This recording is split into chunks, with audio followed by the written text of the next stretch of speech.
Hello friends, I am Nikhil Agarwal and I welcome you all to the CDS Academy YouTube channel. I hope you all guys are doing great. Yes, so let's start our today's topic. देखो last class में हमने क्या mensuration 2D जिसके अंदर basically हमने दो major topic cover किए थे एरिया एंड पेरीमीटर सब टॉपिक्स खेलो ठीक है। एरिया एंड पेरीमीटर उससे रिलेटेड मैंने आपको एक पीडीएफ शेयर करी जिसके अंदर अराउंड 110 क्वेश्चंस थे ठीक है। अगर आपने वो क्वेश्चंस कर लिए आई होप सबने अटेम्प्ट तो जरूर किए होंगे ठीक है। अगर कोई क्वेश्चन नहीं हुआ तो क्वेश्चन नंबर आप उस पीडीएफ का क्वेश्चन नंबर कमेंट सेक्शन में लिख देना, नेक्स्ट क्लास में डिस्कस हो जाएगा वो ठीक है। और एक क्वेश्चन मैंने होमवर्क के लिए दिया था राइट, जैसे चलो मेरी लास्ट वीडियो देखी है वो होमवर्क जरूर देख लेना। अगर वो क्वेश्चन हो गया तो बहुत अच्छी बात है, नहीं हुआ तो वो भी कमेंट सेक्शन में लिख देना, हम लोग नेक्स्ट क्लास में वो होमवर्क वाला क्वेश्चन भी कर लेंगे राइट। देखो लास्ट क्लास में हमने क्या किया, लास्ट क्लास में हमने मेंसुरेशन 2D के अंदर एरिया एंड पेरीमीटर से रिलेटेड जितने भी क्वेश्चंस थे उन सबके पहले फिगर्स के बारे में समझा और फिर उनके क्वेश्चंस किस टाइप के आते हैं वो कुछ हमने समझे ठीक है। उसी तरीके से आज हम करने वाले हैं मेंसुरेशन 3D। देखो 3D का नाम से ही समझ में आ रहा है 3 डायमेंशनल। 2D और 3D में मेन डिफरेंस क्या होता है? 2D वो जो सिर्फ एक प्लेन पे एग्जिस्ट करता है राइट, एंड 3D देखो अगर लिख रहा हूँ 2D जो एक प्लेन पे एग्जिस्ट करता है एंड 3D जो कि एक स्पेस में एग्जिस्ट करता है। स्पेस साइंटिस्ट नहीं बना रहा मैं, स्पेस का मतलब क्या, फॉर एग्जाम्पल अगर आप एक सर्कल देख रहे हो तो वो एक पेज पे बना हुआ है राइट, एक पेज पे बना सकते हो, एक पेज पे एग्जिस्ट करता है, एक प्लेन पे एग्जिस्ट करता है। लेकिन वहीं पे अगर मैं एक टेनिस बॉल की बात करूँ या एक स्फेयर की बात करूँ तो वो एक स्पेस में एग्जिस्ट करता है, वो किसी पेज पे छपा हुआ नहीं है राइट, वो एक स्पेस में एग्जिस्ट करता है।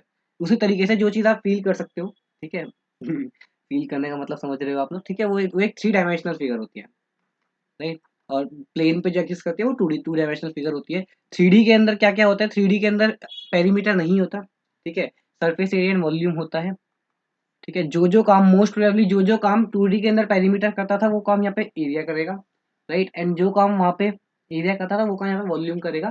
पर देखो अगर मैं मेंसुरेशन की बात कर रहा हूँ तो मेंसुरेशन का नाम आते ही सबसे पहले जो चीज़ मेरे दिमाग में आती है वो क्या है, जो चीज़ मेरे को आनी ही आनी चाहिए वो है फॉर्मूलेज। अगर आप देखो मेंसुरेशन स्टार्ट कर दिया चाहे वो 2D हो चाहे 3D हो ठीक है, मेंसुरेशन 2D हो चाहे 3D हो, most important thing is formulas.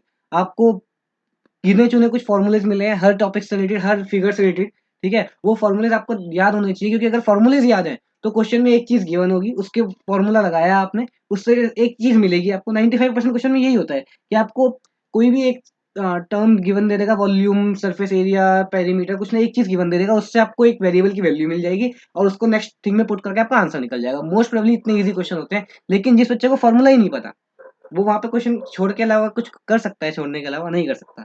वो सोचेगा यार क्वेश्चन तो याद है, सर ऐसा करवाया था सर ने, पर फॉर्मूला याद नहीं आ रहा राइट। तो सबसे पहला काम फॉर्मूला, फॉर्मूला याद कर लो जल्दी से एक पेज पे लिख के, यार पीडीएफ जो मैंने भेजी है इस पीडीएफ से राइट, और उसके बाद क्वेश्चन अटेम्प्ट करना स्टार्ट करो, बहुत ईजी क्वेश्चन है राइट। और जैसा मैंने आपको पहले ही बताया आज भी बता रहा हूँ कि सबसे बड़ी वेटेज कवर करता है ये टॉपिक मेंसुरेशन राइट। मेंसुरेशन और ज्योमेट्री दोनों मिला के अराउंड 35 to 40 मार्क्स की वेटेज कवर करते हैं, दोनों मिला के 35 to 40, मेंसुरेशन एंड ज्योमेट्री। जब जिसमें मेंसुरेशन 2D जो था मैंने, वो ज्योमेट्री से अगर लिंक करोगे कुछ क्वेश्चन ऐसे होते हैं जो ज्योमेट्री से भी लिंक कर जा सकते हैं या फिर 2D से भी, तो इन दोनों को मिलाकर अराउंड 40 मार्क्स की वेटेज कवर होती है mensuration complete and geometry complete ठीक है। तो आप लोग ये टॉपिक तो गलती से भी मत छोड़ देना ठीक है। तो आज हम स्टार्ट कर रहे हैं मेंसुरेशन 3D। देखो मेंसुरेशन 3D के अंदर क्या क्या होता है, सरफेस एरिया। अब देखो 3D की मैं बात कर रहा हूँ तो कोई भी 3 डायमेंशनल फिगर, फॉर एग्जाम्पल मैं एक क्यूबॉइड बनाता हूँ ठीक है। आज ज़्यादा फोकस हम लोग ड्राइंग पे नहीं रखेंगे, पढ़ाई पे रखेंगे ठीक है। देखो ये मैंने एक क्यूबाइड बनाया, अब इस क्यूबाइड की बात करें तो इसके अंदर सरफेस एरिया क्या होगा, सरफेस एरिया जो कि इसके सारे के सारे फेसेस होंगे, उनका एरिया, एरिया हम लोग लास्ट क्लास में पढ़ चुके हैं क्या होता है ठीक है। एरिया आप लोग जानते हो बहुत अच्छे से, एरिया जो भी सरफेस होते हैं उसको टोटल मतलब कितने यूनिट से बना है या फिर कितना यूनिट कवर करता है वो उसे हम एरिया कहते हैं राइट। और उसी तरीके से वॉल्यूम क्या होता है, वॉल्यूम की जो भी एक 3D फिगर है उसके अंदर अगर मैं कुछ सामान भरूँ तो कितना सामान भर सकता हूँ राइट, उसकी कैपेसिटी कितनी है। फॉर एग्जाम्पल अगर मैं क्यूबॉइड की बात कर रहा हूँ तो क्यूबॉइड के अंदर कितना सामान भरा जा सकता है, अगर मैं किसी कोन की बात कर रहा हूँ तो उस कोन के अंदर कितनी आइसक्रीम भरी जा सकती है, अगर मैं किसी सिलेंडर की बात कर रहा हूँ तो सिलेंडर के अंदर कितनी गैस भरी जा सकती है, कुछ भी राइट। जरूरी नहीं है कि जो मैंने नाम लिए वही चीज़ भरने के हैं, कुछ भी भरा जा सकता है किसी भी चीज़ में राइट, पर वो उसे हम वॉल्यूम कहते हैं। अब देखो इसके अंदर कुछ टर्म्स हमें पढ़नी है, वो टर्म्स सबसे पहले डिस्कस कर लेते हैं। सबसे पहले एक होता है लेटरल सरफेस एरिया, जिसे हम कर्व सरफेस एरिया भी कहते हैं, लेटरल सरफेस एरिया या फिर कर्व सरफेस एरिया।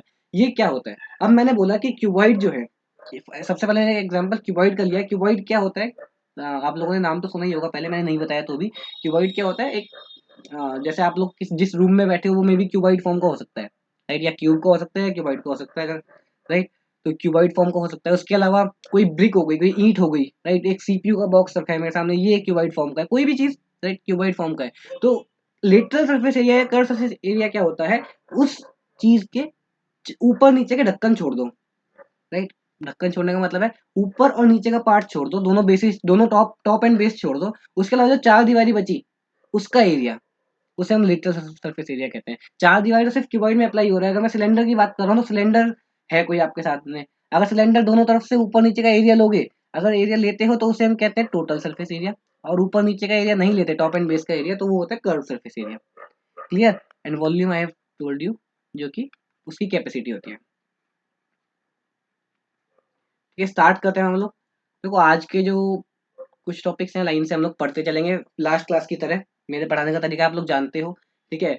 आज की क्लास में सबसे बड़ी बात क्या है कि आज की क्लास में हम लोग सिर्फ कॉन्सेप्ट्स करने वाले हैं, लास्ट में क्वेश्चंस नहीं करेंगे, ठीक है। तो क्योंकि कॉन्सेप्ट्स भी उतने ही इंपॉर्टेंट है जितने कि क्वेश्चंस होते हैं, ठीक है। बल्कि आप कई, मुझे पता है कि आप सब लोगों को मजा ज्यादा क्वेश्चंस में आता है कि सर क्वेश्चंस करवाया करो, क्वेश्चंस अच्छा लगता है देख के कि हाँ ये क्वेश्चंस आप भी करवा रहे हो, मैं भी कर रहा हूँ, कभी मैं आपसे पहले कर लूँ, कभी आप मुझसे पहले कर लो, कुछ भी, मतलब हर किसी की अपनी अपनी फैटिशेस होती है, ठीक है। लेकिन देखो, मजे की बात बाद में है, पहले कॉन्सेप्ट अगर क्लियर होगा तो क्वेश्चंस इजीली हो जाएंगे, और अगर कॉन्सेप्ट ही नहीं क्लियर तो फिर बहुत सारी चीज नहीं हो पाएंगी, राइट। तो आज मैं इन सब चीजों के फॉर्मूले और सारी चीजें कि क्या ये कोई चीज कैसे बनी है, कैसे हम उसका यूज कर सकते हैं, वो चीज हम डिस्कस करने वाले हैं, या किस टाइप के क्वेश्चन आते हैं वो भी हम डिस्कस करेंगे। सबसे पहले देखो हम क्यूब, क्यूब और क्यूबाइड, ये दोनों मैंने साथ में क्यों लिखा है। देखो क्यूब होता क्या है, अब जानते आप सब लोग हो, जिसकी एक 3D फिगर, जैसे कि आप लोगों ने क्यूब के नाम पे क्या देखा है, आपने देखा है एक रॉबिक्स रॉबिक्स क्यूब आता है, रूबिक्स क्यूब जैसे कहते हैं, जैसे हम सॉल्व करते हैं 3x3 4x4 का, वो होता है प्रॉपर क्यूब की फॉर्म का, जिसकी सारी की सारी साइडें बराबर होती है, राइट। अगर इसकी ये साइड ए है तो इसकी सारी की सारी साइड ए होंगी। और क्यूबाइड क्या होता है, क्यूब की सारी साइड स्क्वायर होती हैं, 6 स्क्वायर से बन मिलके एक क्यूब बनता है, राइट। और क्यूबाइड में सारी की सारी साइड रेक्टेंगल होती हैं, ठीक है, स्क्वायर भी हो सकती हैं, ठीक है, लेकिन रेक्टेंगल तो होती ही होती है, ठीक है, ये फर्क है। अब देखो सबसे पहला ही क्या है, all sides are same difference, cube की सारी साइड सेम होती हैं, और क्यूबॉइड की L B and H can be different. अब देखो कई बच्चे सोच रहे हो सर कैन बी क्यों लिखा है, तो डिफरेंट होता ही है ना। देखो कैन बी डिफरेंट का मतलब है कि तीनों बराबर भी होंगे, तब भी मैं क्यूबाइड का फॉर्मूला लगा के यूज कर सकता हूँ, पहली चीज तो, पर मैं बेवकूफ नहीं हूँ कि मैं वो यूज करूंगा, ठीक है। दूसरी चीज, तीनों एक साथ लिख रहा हूँ तो दो बराबर और तीसरा अलग, ये भी हो सकता है, right. L and B are same but H is different, right. तो कैन बी डिफरेंट इसलिए यूज किया। सेकंड इज, देखो ये सेकंड पॉइंट जो है ये इंपॉर्टेंट है, ये चीज आप लोग नोटिस भी करो और याद भी कर लो, क्योंकि जो मैंने आपको कल भी पीडीएफ शेयर करी उससे रिलेटेड भी एक चीज इसमें यूज होती है कि कई बच्चे इतना तो ध्यान रखते हैं कि हाँ ये 6 फेस से मिलके बना है, 6 फेस से मिलके बना होता है कोई भी ये जो क्यूब या क्यूबॉइड है, ठीक है। हमें पता है कि हाँ आगे पीछे लेफ्ट राइट ऊपर नीचे ये 6 फेस हैं किसी भी क्यूब के। लेकिन अगर वर्टेक्स की बात करें तो कई बच्चे गिनने लग जाते हैं, भूल जाते हैं, तो आज आप अभी गिन लो, फिर लाइफ टाइम याद रखना। 8 वर्टेक्स होते हैं। वर्टेक्स क्या होता है, कॉर्नर्स या पॉइंट्स, ठीक है, जिन जो यूज हो रहे हैं। और एजिस, एजिस क्या होते हैं, साइड्स, टोटल मिला के जहाँ पे एजिस मतलब किनारा कहते हैं, जैसे जहाँ पे दो प्लेन मिलते हैं आपस में, ठीक है, उन्हें हम एजिस कहते हैं। क्यूब और क्यूबाइड में दोनों ये चीजें सेम होती है, 6 फेसिस 8 वर्टेक्स एंड 12 एजिस, ठीक है। अब देखो डायगोनल की बात करते हैं, डायगोनल कैसे निकलता है। अब डायगोनल कौन से डायगोनल की बात कर रहा हूँ मैं यहाँ पे मैं बात कर रहा हूँ जैसे आप एक रूम में बैठे हो, फॉर एग्जाम्पल आप जिस रूम में बैठे हो उसी रूम को देखो कि आपके बिल्कुल लेफ्ट साइड में, आपके आगे की तरफ लेफ्ट साइड में सबसे नीचे वाला कॉर्नर, और पीछे की तरफ राइट साइड में सबसे टॉप वाला कॉर्नर, ठीक है। अगर मैं इस डायगोनल को मिलाता हूँ, लॉन्गेस्ट डायगोनल मतलब अगर मैं इस वाले पॉइंट से इस वाले पॉइंट को मिलाता हूँ, अब लॉन्गेस्ट डायगोनल हुआ है, तो इसको मिलाने पे जो डायगोनल बनेगा उसकी बात कर रहा हूँ मैं यहाँ पे। Just a second, sorry guys. हाँ कहाँ पे थे हम लोग, देखो डायगोनल, कौन से डायगोनल की बात कर रहा हूँ मैं, कि बिल्कुल अपोजिट जो वर्टेक्स को मिला रहे हो वो डायगोनल। अब देखो ये निकलता कैसे है, अगर मैं किसी एक फेस के डायगोनल की बात कर रहा हूँ, अब 6 फेस होते हैं, 6 फेस में से एक फेस, अब मैंने क्या बताया, हर फेस एक स्क्वायर होता है, तो अगर एक फेस के डायगोनल की बात कर रहा हूँ, समझ लो ये वाला डायगोनल, तो ये वाला जो फेस का डायगोनल है ये होगा √2a, ये हम स्क्वायर के अंदर पढ़ चुके हैं 2D फिगर के अंदर, कि हाँ एक स्क्वायर के अंदर क्या होता है, ये 90 डिग्री का एंगल होता है, ये ए है, ये ए है, पाइथागोरस लगाओगे तो ये होता है √2 टाइम्स ए। ठीक है, तो उसी तरीके से ये वाला जो डायगोनल होगा ये तो होगा √2 टाइम्स ए, √2 टाइम्स ए होता है। लेकिन जब मैं लॉन्गेस्ट डायगोनल की बात कर रहा हूँ, मतलब किसी एक फेस की नहीं, पूरे स्पेस का जो लॉन्गेस्ट डायगोनल होगा उसे वो क्या होता है, √3 टाइम्स एस। ठीक है, और इसके अंदर क्या होता है, ये चीज आप ध्यान रखना, कभी कभार क्वेश्चन क्या पूछता है एक कि what is the length of the longest rod that can be put in a cuboid या in a room with dimensions this length breadth और हाइट दे देगा आपको। और आपसे पूछेगा लॉन्गेस्ट रॉड, तो लॉन्गेस्ट रॉड जो होगा वो लॉन्गेस्ट डायगोनल की ही बराबर होता है और वो निकलता है अंडर रूट में तीनों का स्क्वायर का सम। ओके, इसके बाद देखो फोर्थ थिंग क्या है, LSA मतलब लिटरल सरफेस एरिया। याद रखना ये टर्म LSA, और इसे हम कर्व सरफेस एरिया भी बोलते हैं। कर्व सरफेस एरिया मतलब वही LSA ही होता है, LSA and CSA are the same. ठीक है, अब ये क्या होता है, ऊपर नीचे के जो दो पार्ट है उसे छोड़ दो ढक्कन वाले, बाकी जो जितना भी बचा उसका एरिया। ठीक है, अब देखो क्यूब के अंदर एक फेस जो होता है वो ए स्क्वायर के बराबर होता है, क्योंकि एक फेस का एरिया, क्योंकि ए हर फेस स्क्वायर होता है और स्क्वायर का एरिया कितना होता है, ए स्क्वायर। तो एक फेस का एरिया ए स्क्वायर होता है। और टोटल 6 होते हैं, ऊपर नीचे का छोड़ना है, बचे कितने, 4। तो 4 से मल्टीप्लाई कर दो, 4A² हो गया लेटरल सरफेस एरिया। और टोटल सरफेस एरिया कितना हो जाएगा, टोटल 6 फेस होते हैं, सबका ए स्क्वायर एरिया, तो 6A²। अब lateral surface area of cuboid की बात करें तो क्यूबॉइड के अंदर देखो, अगर मैं यहाँ पे लिखूं ये L, ये B और ये H, तो मुझे ऊपर और नीचे वाला छोड़ना है। तो देखो नीचे वाला क्या है, नीचे वाला जो एरिया है वो है LB और ऊपर वाला भी LB है। तो मुझे टोटल जो एरिया होगा उसमें से 2 × LB छोड़ना है, तो मुझे लिटरल सरफेस एरिया बन जाएगा। अगर नहीं समझे हो तो देखो, एक सबसे पहले नीचे वाला एरिया क्या होगा, LB होगा। आप टोटल सरफेस एरिया समझो, सबसे पहले नीचे वाला एरिया LB प्लस में लेफ्ट वाला हाइट देख लो पहले, लेफ्ट साइड वाला BH प्लस में एक हो जाएगा HL। ये एक साइड का हो गया जो हमें दिखेगा किसी क्यूबॉइड के अंदर जो सामने रखा हुआ है इस टाइप से। और उसी के पीछे वाले की बात करें तो दोबारा यही आ जाएगा, इसलिए हम 2 से मल्टीप्लाई कर देते हैं। राइट, तो उसी तरीके से ये इसका फॉर्मूला हो जाता है TSA का। और अगर LSA की बात करें, लिटरल सरफेस एरिया की बात करें, ऊपर नीचे का पार्ट छोड़ना है, तो ऊपर नीचे के पार्ट में हम लोग 2 × LB छोड़ देते हैं, तो ये हमारा फॉर्मूला बन जाता है LSA का। क्लियर, वॉल्यूम का फॉर्मूला हमेशा क्या होता है, किसी भी एक फिगर के अंदर जिसके अंदर अपोजिट मतलब बेस और टॉप सेम हो, तो उसके वॉल्यूम का फॉर्मूला हमेशा क्या होता है, area of base into height. ये चीज मैं यहाँ क्यों बता रहा हूँ, ये आपको हमेशा ध्यान देनी चाहिए, चीज आज की क्लास में भी 2-3 बार यूज होगी, पर कोई बात नहीं। यहाँ पे क्या है, सबसे पहले आपको वॉल्यूम ऑफ क्यूब डायरेक्ट ध्यान होना चाहिए, A³ अगर साइड A है क्यूब की। और वॉल्यूम ऑफ क्यूबॉइड का होगा L × B × H, length into breadth into height. ठीक है, अब देखो एक क्वेश्चन उसने क्या पूछा हुआ है कि अगर आप एक जैसे क्यूब के अंदर अगर दो पॉइंट्स के बीच में मुझे डिफरेंस लेना है, तो कितने टाइप के डिफरेंस हो सकते, डिस्टेंस कितने टाइप के हो सकते हैं। तो देखो, अब आप इस क्यूब को देखो ढंग से, जो मैंने ऊपर बना रखा है, इस क्यूब के अंदर अगर मैं इस पॉइंट से लेकर, जिसको मैंने डार्क किया, इस पॉइंट से लेकर इस पॉइंट तक का डिस्टेंस लूं, तो ये कितना होगा, ये तो ए होगा, एक साइड ही तो दिख रही है मुझे, ये ए होगा, तो एक डिस्टेंस तो होता है ए, दो पॉइंट के बीच का डिस्टेंस। ठीक है, दूसरा डिस्टेंस क्या हो सकता है, दूसरा डिस्टेंस, और आप इसको देखो, अगर मैं एक ही वाला पॉइंट ले लूं और एक ये वाला जो मैंने पहले वाला लिया था, अगर ये दोनों पॉइंट ले लूं, तो ये भी दो पॉइंट के बीच का डिस्टेंस है, ये दोनों पॉइंट के बीच का डिस्टेंस कितना होगा, ये होगा √2 टाइम्स से डायगोनल ऑफ अ फेस, ये एक फेस का डायगोनल है। ठीक है, और थर्ड वाला क्या होगा, थर्ड जो डायगोनल ऑफ अ क्यूब, जो लॉन्गेस्ट डायगोनल होगा उस क्यूब का। ठीक है, जो किसी एक फेस का डायगोनल नहीं होगा। इसी तरीके से क्यूबॉइड के अंदर भी सेम चीज होती है, इसके अंदर हम तीनों फॉर्मूला लिख सकते हैं। क्यूबॉइड के अंदर देखो साइड्स भी सेम नहीं होती, तो LBH जो ए होगा, ए साइड के अंदर LBH आएगा, डायगोनल के अंदर L² + B², B² + H² या फिर L² + H², ये तीन हो सकते हैं, या लॉन्गेस्ट डायगोनल तो यही होगा। क्लियर, तो किन्हीं भी दो पॉइंट्स के बीच में तीन तरीके से डिस्टेंसेस निकाले जा सकते हैं। ये चीज आपको ध्यान रखनी है क्यूब या क्यूबॉइड के बारे में। ठीक है, ये दोनों चीज साथ में इसलिए रखिए क्योंकि अगर आप इन दोनों को साथ में कंपेयर करके पढ़ोगे ना, तो आपकी बहुत सारी चीजें वैसे इजी हो जाएंगी कि अरे यार डिफरेंस आपको पता चल जाएगा। ठीक है, अब देखो क्या क्या चीजें पेपर में आपसे पूछता है, किस टाइप के क्वेश्चंस बनाता है। सबसे पहला क्वेश्चन जो ज्यादातर बनता है स्टेटेड, वो क्या होता है कि समझ लो दो क्यूब हैं और दोनों को मैंने एक साथ रख दिया। आज की ड्राइंग के लिए सबसे पहले ही माफी मांग लेता हूँ मैं। ठीक है, क्योंकि आपने ऐसी ड्राइंग आज से पहले कभी नहीं देखी हुई इतनी अच्छी। देखो अगर ये दो क्यूब हैं और अगर मैं इन दोनों क्यूब को एक साथ रख दूं, एक की साइड ए है, ये दोनों की साइड ए है, मान लो एक बार ये क्वेश्चन मान लेते हैं, दोनों की साइड ए है अगर, ठीक है, तो आप मुझे ये बताओगे कि इस वाले क्यूब का टोटल सरफेस एरिया कितना होगा, ठीक है, लेटरल सरफेस एरिया कितना होगा और वॉल्यूम कितना होगा। अब देखो वॉल्यूम तो सबसे पहले निकाल लेते हैं, इसका वॉल्यूम, वॉल्यूम में क्या होता है, कितना कैपेसिटी कवर करेगा, अगर दोनों को एक साथ जोड़ दिया तो कैपेसिटी डबल हो जाएगी, एक की ए क्यूब थी तो दोनों की मिला के डबल हो जाएगी 2a क्यूब।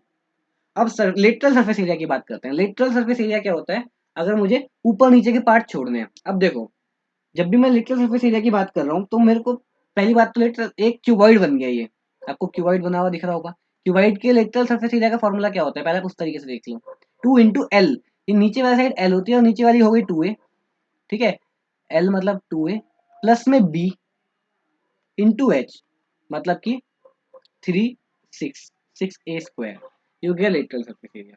इसको करने का और भी तरीके हो सकते थे, वो आप कैसे, वो तरीका क्या हो सकता है, देखो आपको ये दोनों के जब मिल गए, दोनों सरफेस मिल गए, तो जो बीच वाला जिस फेस पे दोनों टच हो रहे हैं, मिल रहे हैं, जो दोनों के फेस कॉमन है, वो तो हम वैसे ही छोड़ देंगे क्योंकि बाकी जो फेस बचे उसी एक क्यूबॉइड बन जाएगा, ठीक है, तो दो फेस तो यहाँ खत्म हो गए, टोटल 6 और 6 12 में से दो ये खत्म, उसके बाद लेटरल निकालना है तो दो ऊपर के खत्म, दो नीचे के खत्म, तो 12 में से 6 फेस खत्म, एक का होता है a², 6 फेस बचे, 6 का 6a²।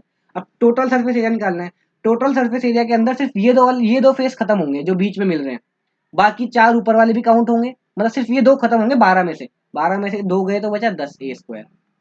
नहीं समझ में आया हो तो वही फॉर्मूला लगा लो, 2 × L × B, right, L B क्या होता है, L × B प्लस में B × H प्लस में L × H, ये हो गया 5a² × 2 10a², ठीक है। पहला क्वेश्चन ही पूछा जाता है, इसमें हमने इतना टाइम वैसे ही लिया, पर आप लोग समझ गए होंगे, just to understand the thing. देखो दूसरी बार अगर वो आपको ये बोल रहा है कि एक क्यूब है जिसकी साइड है मान लो a,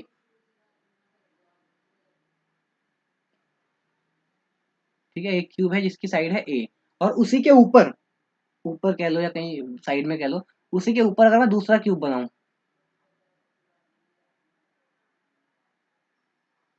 मतलब रख दूं, आप लोग इसको इसलिए समझना, ये तो गलत हो गया। देखो आपको मतलब समझ में आ रहा होगा, अगर एक क्यूब के ऊपर, आप लोग ऐसे समझो, एक क्यूब के ऊपर अगर मैं दूसरा क्यूब रख दूं, ठीक है, तो उस केस में क्या होता है, उस केस के अंदर आपसे टोटल सरफेस एरिया पूछ रहा है उस फील्ड का, फील्ड मतलब जितना भी बना, इसके ऊपर एक क्यूब के ऊपर मैंने दूसरा क्यूब रख दिया, इसकी साइड ए है और जो दूसरा क्यूब रखा उसकी साइड बी है फॉर एग्जाम्पल, ठीक है, तो इसका टोटल सरफेस एरिया कैसे निकलता है, देखो सबसे पहले तो जो नीचे वाले हैं, नीचे वाले के 5 फेस तो पूरे पूरे आ रहे हैं, टोटल सरफेस एरिया की बात हो रही है तो 5a² तो पूरा हो गया, प्लस में ऊपर वाले के कितने फेस आ रहे हैं, 5, 5 ऊपर वाले के भी आ रहे हैं, समझ रहे हो कौन से नहीं आ रहे, मैंने नीचे, अब आप कहोगे सर नीचे वाले का जो छठा है वो भी तो पूरा, तो ऐसा थोड़ा कि आ ही नहीं रहा, तो अभी मैंने बात खत्म नहीं करी, ठीक है, ये वाला जो फेस है, जो ऊपर वाला फेस है, ये पूरा नहीं आ रहा, ये कितना आ रहा है, अगर आप इस ऊपर वाले फेस को देखोगे तो आपको कुछ इस तरीके से दिखेगा,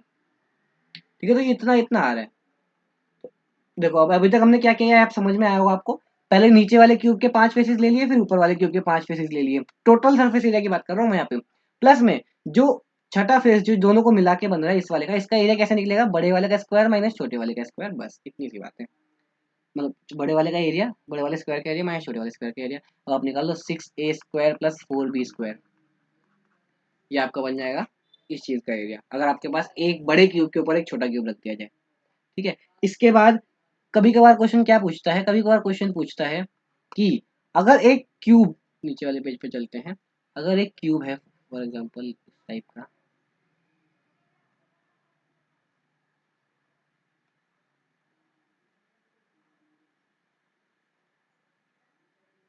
फॉर एग्जांपल इस टाइप का हमारे पास एक क्यूब है, अगर इस क्यूब के अंदर मैं एक स्फेयर रख दूं, ठीक है, इस क्यूब के अंदर अगर मैं एक स्फेयर रख दूं तो उस स्फेयर की रेडियस क्या होगी। अब देखो आप लोग समझोगे क्या कि ये जो स्फेयर है ये क्यूब के चारों मतलब 6 के 6 फेस को टच कर रहा है, ठीक है, तो अब इसके अंदर अगर सारी साइड स्क्वायर है तो अगर मैं कोई भी एक साइड ले लूं और उसका आधा कर दूं तो वो एक सेंटर पे जाके नहीं मिलेगा, मतलब इसका जो सेंटर होगा ये इस पूरी साइड का, चाहे ऊपर से नीचे ले लो। अगर ये एक साइड ए है पूरी, तो ये जो यहाँ से लेकर और यहाँ तक की दूरी होगी होगी ये a/2, यहाँ तक की a/2। ठीक है, तो रेडियस, ये चीज आप नोट कर सकते हो, when what sphere is inscribed, sphere को किसमें घुसा दिया, is inscribed in a cube, तो क्या होता है a/2। बहुत सिंपल था। अब वहीं पे अगर बदला ले ले मतलब अभी तक स्फीयर जो है वो क्यूब के अंदर था, अब अगर क्यूब को स्फीयर के अंदर घुसा दिया जाए, एक ऐसा क्यूब है जिसको स्फीयर के अंदर घुसाना है, फॉर एग्जांपल एक स्फीयर के अंदर एक क्यूब इंस्क्राइब्ड है। ठीक है, अब आप लोग समझ जाओ ये स्फीयर है और इसके अंदर ये इंस्क्राइब्ड है। तो जो बड़े वाला जो इस टाइम पे इस स्फीयर की रेडियस क्या होगी, इस टाइम पे स्फीयर की रेडियस कैसे निकलेगी, देखो। अब अगर इसके अपोजिट कॉर्नर जो है वो टच कर रहे हैं किसको, स्फीयर के इंटरनल पार्ट्स को, तो जो अपोजिट कॉर्नर्स हैं वो इस क्यूब का डायगोनल है, longest diagonal, that is √3a। और √3a जो है वो डायमीटर ऑफ सर्कल के बराबर है, डायमीटर ऑफ स्फीयर के। तो रेडियस की वैल्यू आ जाएगी √3/2 इंटू ए। ये चीज को समझ में आया हो बहुत अच्छी बात है, नहीं तो आप इस चीज को याद भी रख सकते हो कि अगर अंदर की तरफ स्क्वायर है तो उसकी रेडियस a/2 हो जाती है, अगर स्क्वायर की साइड a है, और बाहर की तरफ है तो √3/2 इंटू ए। ठीक है, आई होप समझ में आया होगा। अब हम आगे चलते हैं। देखो अब इसके बाद क्या होता है कि अगर कभी कभार क्या बोलता है क्वेश्चन, कभी कभार इस टाइप से बोलता है कि अगर समझ लो, नेक्स्ट पेज पे चलते हैं, अगर कभी आपके सामने एक क्यूब गिवन है,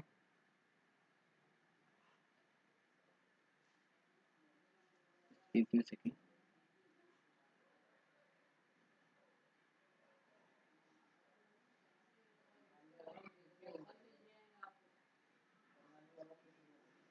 इस टाइप से एक क्यूब गिवन है जिसके अंदर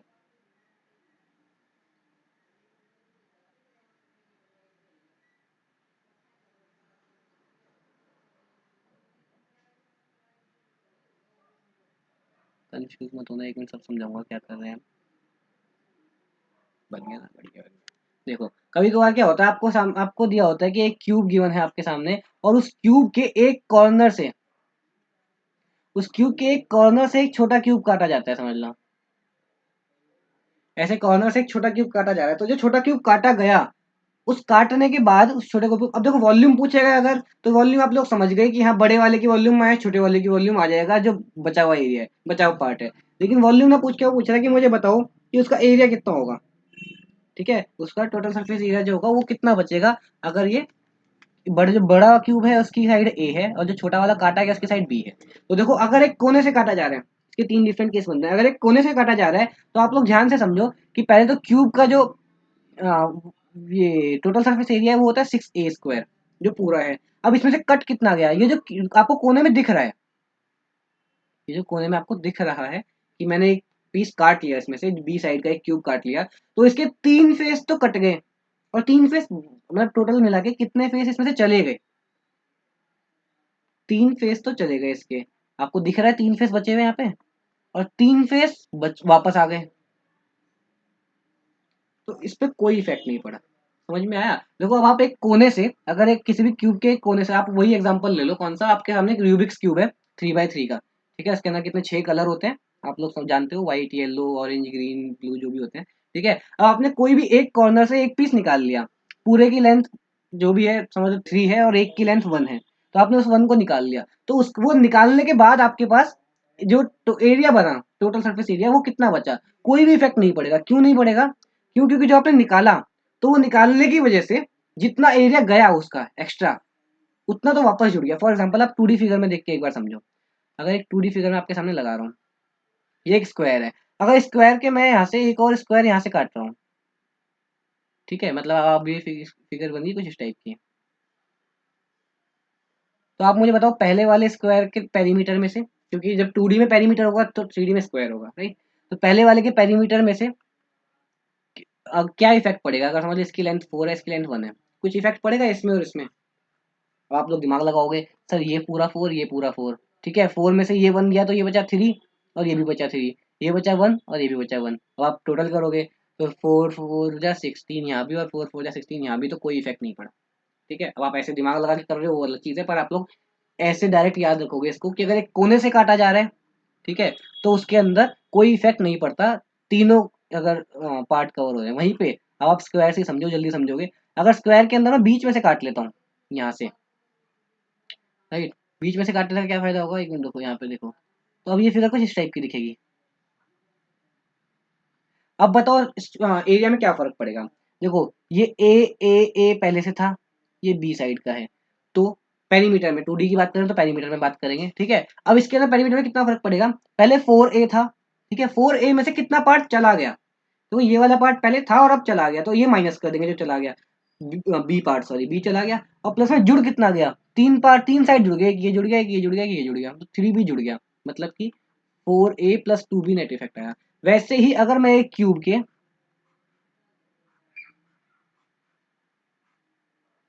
ये चीज देखो आप वहां पे बहुत जल्दी दिमाग नहीं लगा पाओगे, ठीक है, तो इसलिए ये चीज पहले क्वेश्चन डिस्कस करना ज्यादा सही है, ठीक है। अगर मैं किसी एक क्यूब के बीच में से एक पार्ट काट रहा हूँ, फॉर एग्जाम्पल यहाँ से अगर मैं एक पार्ट काट रहा हूँ,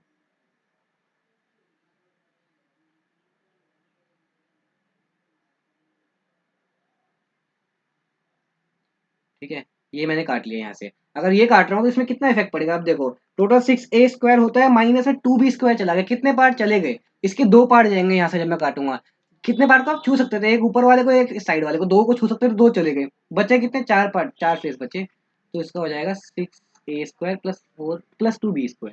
और वहीं पे अगर मैं कहीं बीच में से काट रहा हूँ, ठीक है, अब आप इसको एंड करते हैं, अगर मैं कहीं बीच में से काट रहा हूँ, मतलब यहाँ से कहीं मैंने काट लिया, तो उसके अंदर 6A² तो पूरा है ही है, प्लस में 4B² पूरा ऐड हो जाएगा, क्योंकि काटने के बाद वो एरिया पूरा ऐड हो जाएगा, याद रखो, ठीक है। इसके बाद देखो दो टॉपिक खत्म हुए, इसका हमारा नेक्स्ट टॉपिक है प्रिज्म, ठीक है। प्रिज्म के अंदर क्या है, प्रिज्म होता क्या है, प्रिज्म एक अच्छा टॉपिक है, बहुत इजी टॉपिक है, ठीक है, और इसकी फिगर देख के भी आप लोगों को मतलब अच्छा आएगा कि हाँ आप लोगों ने बहुत कुछ सीख लिया ये सीखने के बाद, ठीक है। क्यों ऐसा क्यों बोल रहा हूँ, क्योंकि ये जो कुछ अलग फिगर्स होती है ना, देखो क्यूब क्यूबाइड तो हम लोग 8 में भी पढ़ते हैं, एक 8 का बच्चा भी जानता है, लेकिन प्रिज्म जनरली 8 के बच्चे के सिलेबस में नहीं है, तो जब नहीं आता तो ये अच्छा लगता है पढ़ के, और उससे ईजी है, बाकी सारे टॉपिक से ईजी है। क्या होता है प्रिज्म, पहले वो समझ लेते हैं। Uh 3D figure in which opposite bases are same, opposite bases are same and rest all sides are made up of rectangular sides. देखो अगर मैं किसी एक ऐसी फिगर की बात कर रहा हूँ, फॉर एग्जांपल मैं एक ट्रायंगुलर ट्रायंगुलर प्रिज्म की बात कर रहा हूँ, ठीक है, इसके अंदर क्या, जिसके अपोजिट बेसिस तो सेम हो, मतलब अगर मैं इसको मिला दूं, अब अपोजिट बेस कौन सा है, तो ये वाला बेस, ये भी ट्रायंगल है और ये भी ट्रायंगल है। अगर अपोजिट बेस सेम हो और बाकी जो साइड बची वो सारी एक रेक्टेंगल है, ये एक रेक्टेंगल है, एक ये रेक्टेंगल है, और एक इन तीनों दोनों के पीछे छुपी हुई है, वो भी एक रेक्टेंगल है, ठीक है। वैसे ही अगर समझ लो एक स्क्वायर से मिलके बन रहा है,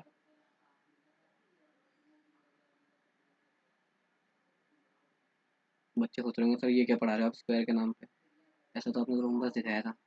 देखो अभी हम 3D की बात कर रहे हैं और आर्टिस्ट में हूं नहीं, तो अब आपको समझ में आएगा कि हाँ सर ये स्क्वायर ही है। देखो अगर इस टाइप का है, आप कहोगे सर ये तो क्यूबॉइड है, तो हाँ जी एक क्यूबॉइड जो होता है वो भी एक टाइप का प्रिज्म ही होता है, ठीक है। इसके अपोजिट बेसिस तो होते हैं सेम, और बाकी साइड रेक्टेंगुलर साइड्स की होती है, ठीक है। क्यूबॉइड हो क्यूब हो, वो सारे क्या होते हैं, प्रिज्म ही होते हैं।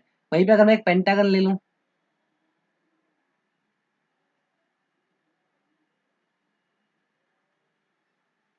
तो देखो अगर मैं इसके साइड साइड सारी साइड्स मिला दूं तो ये भी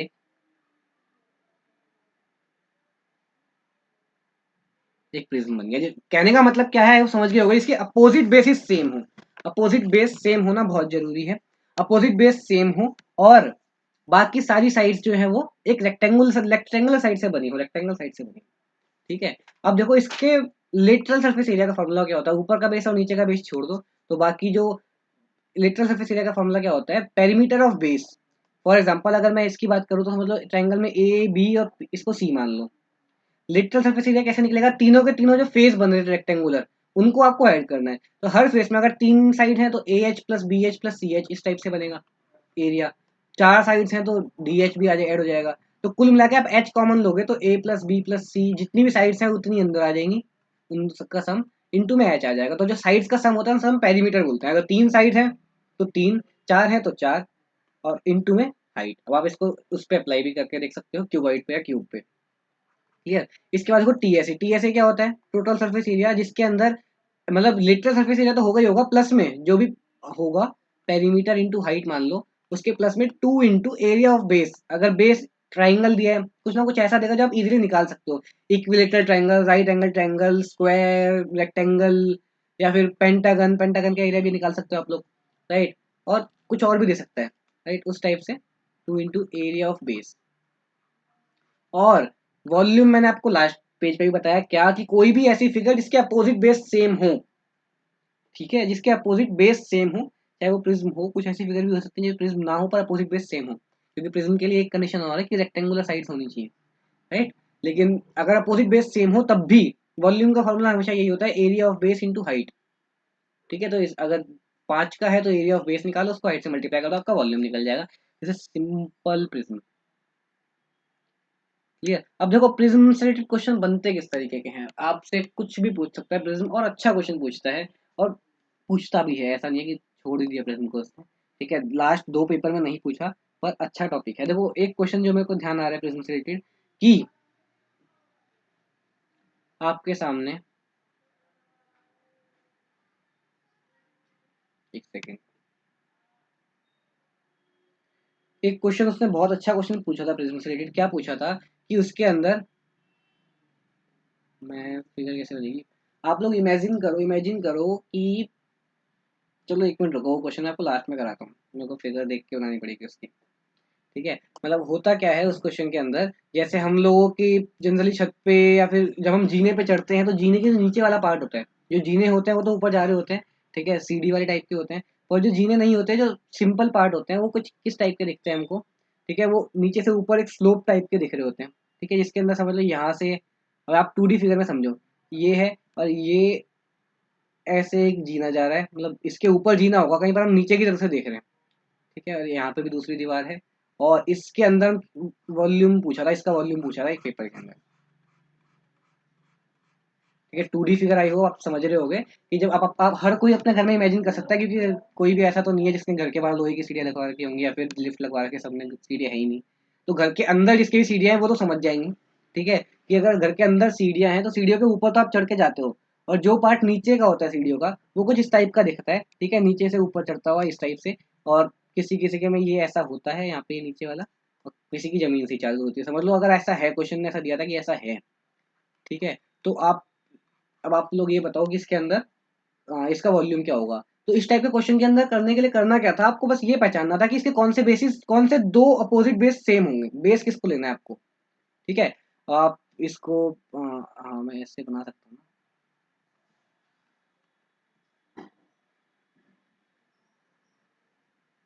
ऐसे समझ लो। तो इसका एक बेस तो ये वाला होगा, और एक इसके बिल्कुल अपोजिट बेस होगा, एक तो ये वाला जो सामने है अपने, और एक इसके अपोजिट, वो दोनों सेम होंगे, क्योंकि ये वाला और ये वाला, ये दोनों तो सेम होने से रहे, क्योंकि इसकी हाइट छोटी है, इसकी हाइट बड़ी है, समझ में आ गया। और ऊपर वाला और नीचे वाला भी सेम नहीं हो सकता, क्योंकि इसकी लेंथ छोटी है और इसकी लेंथ बड़ी हो जाएगी, क्योंकि ये स्लैंट टाइप में है, ठीक है, तो इसलिए ये भी सेम नहीं हो सकते। तो इसके अंदर हमको क्या गिवन था, हमको इसकी लेंथ गिवन थी, ये ब्रेथ भी गिवन थी, और ये हाइट भी गिवन थी, ये हाइट h1 और ये हाइट h2 दोनों गिवन थी, ठीक है, ये भी गिवन था, सब कुछ मतलब जो जो जरूरत था वो सब कुछ गिवन था। और इसके अंदर आपको इधर वाला फेस को एक बेस मानना था, उधर वाले को एक बेस मानना था, और वॉल्यूम निकालना था, simple area of base into height, ठीक है, इस टाइप से आपको ये निकालना था बस। मैं आपको 3D फिगर देख के और अच्छे से क्वेश्चन ढंग से समझाऊंगा, ठीक है। बाकी हम नेक्स्ट टॉपिक पे चलते हैं। Next topic is cylinder, cylinder या सिलेंडर। देखो सिलेंडर किस फॉर्म का होता है, सिलेंडर ऑफ द फूड, इस फॉर्म का होता है सिलेंडर। अब देखो इस सिलेंडर के अंदर सबसे पहली चीज जो अपन को समझनी है वो क्या है, कि सिलेंडर बनता किस चीज से, सिलेंडर बनता है रेक्टेंगल से। Just give me a second,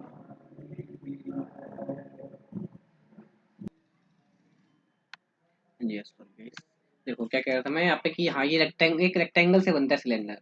rectangle से किस टाइप का बनता है, आप लोग अगर आपके पास भी कोई रेक्टेंगुलर पेज है तो आप लोग समझ पाओगे कि अगर मैं एक रेक्टेंगल है, अगर मैं इस रेक्टेंगल को इस टाइप से घुमा दूं, और इस रेक्टेंगल घुमा के इस टाइप से एक सिलेंडर बनता है, ठीक है। समझ गए तो बहुत अच्छी बात है, वरना आप इमेजिन करो, आप लोगों ने कभी बनाया है रेक्टेंगल से सिलेंडर, इस टाइप की फिगर। आई होप समझ तो सब लोग गए होंगे, पहली बार नहीं पढ़ रहे सिलेंडर। ठीक है। हाँ देखो कुछ जो भी बच्चे गवर्नमेंट स्कूल से हैं वो समझ जाएंगे कि हाँ, जब आप कोई भी असाइनमेंट सबमिट कराने में लेट हो जाते हो, आप A4 शीट पे असाइनमेंट लेके जाते हो और सबमिट कराने में लेट हो जाते हो, तो टीचर आपको एक बात बोलता है कि इस असाइनमेंट की बत्ती बना लो, तो वो बत्ती जिस फिगर की बनेगी वो बनेगी सिलेंडर फॉर्म की। ठीक है। तो अब देखो, समझ कहने का मतलब क्या है, सिलेंडर का एरिया क्या होता है, सिलेंडर का एरिया होता है L/B, लेंथ इंटू ब्रेड। और अब ये सॉरी, रेक्टेंगल का एरिया होता है लेंथ इंटू ब्रेड, जो हम पढ़ चुके हैं 2D के अंदर। वहीं पे जो सिलेंडर है, सिलेंडर की जो रेडियस है वो R अगर मैं मानूं, तो जो नीचे का जो सर्कल है, जो बेस है, ये सर्कल क्या है, ये एक्चुअली है तो लेंथ ही, समझ रहे हो, ये एक्चुअली है तो लेंथ ही। अगर मैं इस टाइप से रोटेट कर रहा हूँ, अगर लेंथ ही है ये, तो फिर 2πr = L, and H is breadth जो है वो H है, और L जो है वो 2πr है। तो इसलिए जो इसका कर्व सरफेस एरिया होता है, CSA होता है, वो होता है 2πrh। नीचे का एरिया 2πr और उसको हाइट से मल्टीप्लाई करा 2πr है, जिसमें साइड का एरिया आ गया, ऊपर के दो सर्कल अभी ऐड नहीं किए, तो 2πrh आ गया कर्व सरफेस एरिया। अगर मैं इसी के अंदर 2πr², एक ऊपर के सर्कल का एरिया πr² और एक नीचे वाले का πr² ऐड कर दूंगा, तो 2πr कॉमन आ जाएगा, H+r ये होता है total surface area. Clear. Volume का फॉर्मूला क्या होता है, अब देखो, ये भी ऐसी फिगर है, इसके अपोजिट बेस सेम है, तो अपोजिट बेस सेम है तो क्या होगा, अपोजिट फेसिस सेम है, तो वही एरिया ऑफ बेस, मतलब सर्कल है तो πr² इंटू हाइट, πr² है, आपका वॉल्यूम हो जाएगा। अब देखो क्वेश्चन इसमें किस टाइप के बनते हैं, ये थोड़ा अच्छा टॉपिक है, थोड़ा क्या कहेंगे वाइज, इससे थोड़े ज्यादा क्वेश्चन समझ सकते हैं हम लोग, कि समझ लो एक रेक्टेंगल है, उस रेक्टेंगल को अगर मैं, अभी मैंने आपको बताया ना, इस साइड से घुमाया, ये एल है और ये बी है, अगर मैं इस साइड से घुमाया, तो 2πr जो हो गया एल के बराबर, और एच हो गया, बी हो गया एच के बराबर। ठीक है, जो भी रेक्टेंगल बनेगा। वहीं पे अगर मैं इसको, क्वेश्चन बोलता है कभी कभार कि स्मॉलर साइड को राउंड करना, स्मॉलर साइड की तरफ से घुमाना था या लार्जर साइड की तरफ से घुमाना था, अगर मैं इसको इस तरफ से घुमाऊं, तो फिर रेक्टेंगल कुछ इस टाइप से बनेगा, जिसके अंदर 2πr तो हो जाएगा बी के बराबर, और 2πr तो हो जाएगा किसके, सॉरी, हाँ 2πr तो हो जाएगा बी के बराबर, और हाइट हो जाएगी लेंथ के बराबर, ये हो जाएगी हाइट और ये हो जाएगा 2πr। राइट, इसको आप बी इधर कर लो, एच इधर कर लो, लेंथ और रेक्टेंगल की साइड से एक तरफ।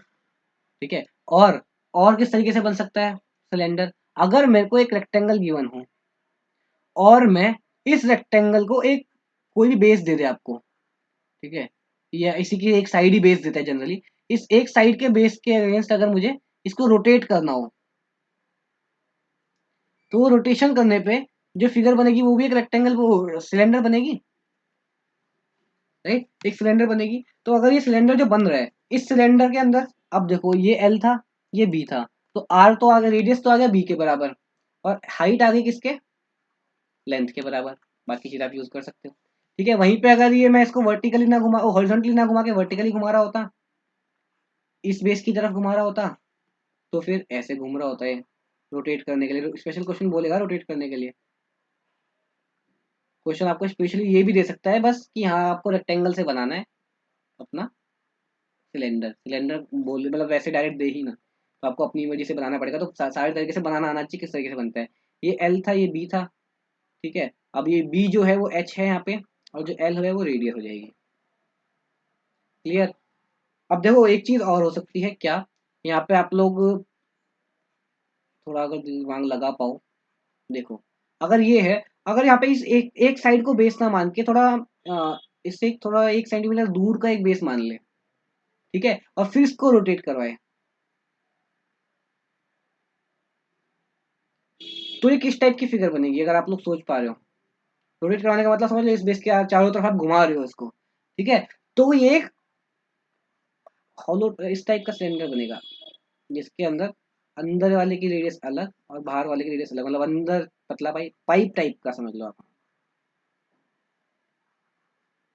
ठीक है, जिसके अंदर ये जो पार्ट है, यहाँ से लेकर इसकी रेडियस 1 हो जाएगी, यहाँ से लेकर यहाँ तक छोटे वाले की रेडियस हो जाएगी 1, और बड़े वाले की आप लोग ये इस ब्रेथ +1 हो जाएगी। और वो सब छोड़ो, अभी आप ये समझो कि अगर आपको एक इस टाइप का सिलेंडर गिवन है, इस टाइप का एक सिलेंडर इसके अंदर एक और मतलब एक पाइप टाइप का सिलेंडर, जिसकी समझ गए आप ना, एक पाइप का सिलेंडर जो बीच से खाली है।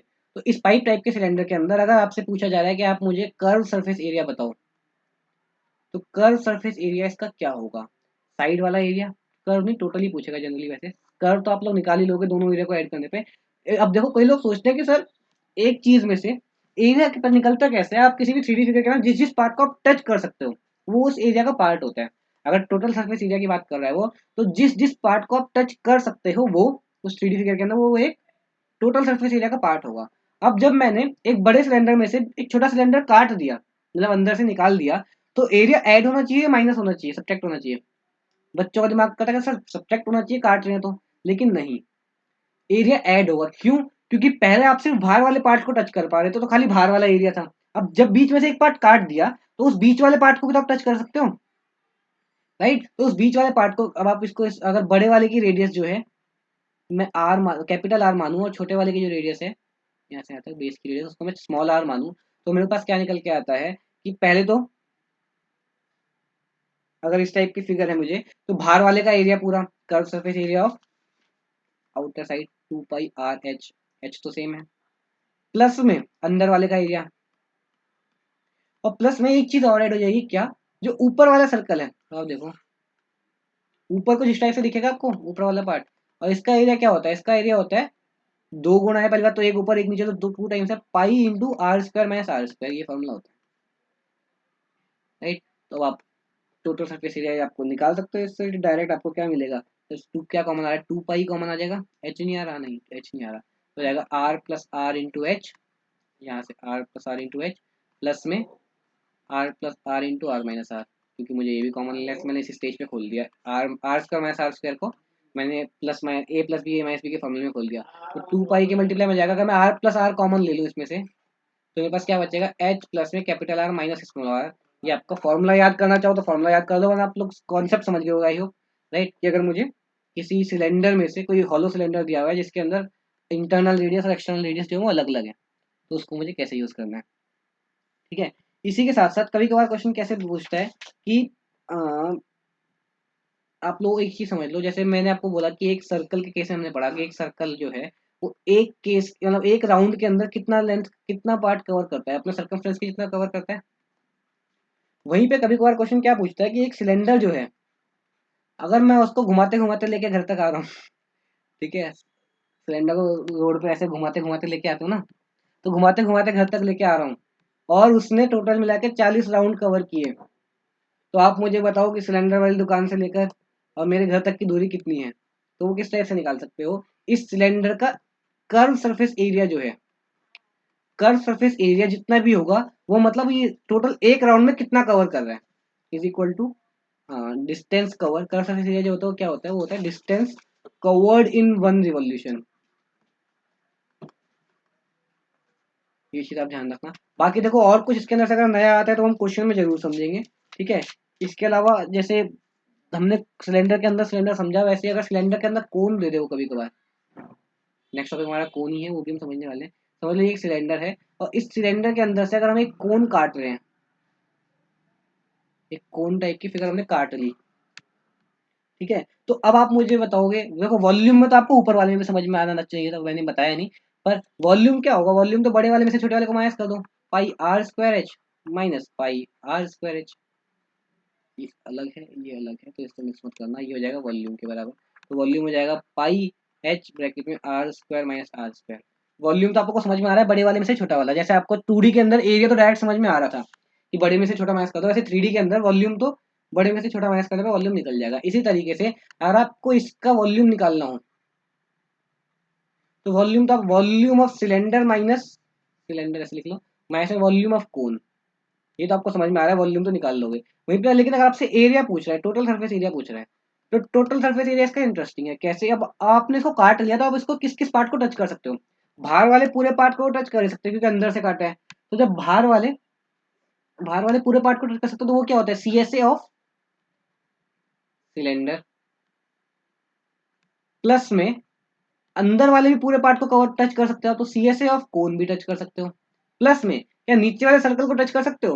वो तो बचा ही नहीं, तो टच क्या करोगे? ऊपर वाला सर्कल बचा है, प्लस में एरिया ऑफ सर्कल एक खाली, ठीक है, राइट। देखो अब आप देखो सी एस एफ सिलेंडर वो क्या होगा, अगर आप रेडियस तो सेम है दोनों की, तो सी एस एफ सिलेंडर क्या होता है, 2 पाई आर एच प्लस में, ये हमने फॉर्मूला पढ़ा नहीं कौन वाला, पर अभी बता देता हूँ मैं, पाई आर एल प्लस में एक सर्कल का एरिया, तो ये हो जाएगा टोटल सरफेस एरिया, जो भी कॉमन आ रहा है वो कॉमन लेके, I guess pi R common आ रहा होगा ना, पाई आर कॉमन लेंगे, 2h प्लस में एल प्लस में आर, ये हो जाता है अगर आप एक सिलेंडर में से एक कोन काट रहे हो तो, ठीक है। चलो कोई बात नहीं, अगर हमारा नेक्स्ट टॉपिक जो है, नेक्स्ट टॉपिक क्या है, नेक्स्ट टॉपिक कोन ही है, ठीक है। कोन क्या होता है, कोन का एग्जाम्पल क्या है, कोन आप लोग देखते हो अपने सामने बहुत सारी ऐसी चीजें, फॉर एग्जाम्पल आइसक्रीम का कोन है, राइट, आइसक्रीम का जो सॉफ्टी वाला है वो भी है, अमूल आइसक्रीम जो भी आप खाते हो वो एक कोन फिगर का होता है, एक कॉनिकल टेंट होता है, बर्थडे वाली जो टोपी आप सिर पे पहनते हो वो एक कोन फिगर की होती है, ठीक है।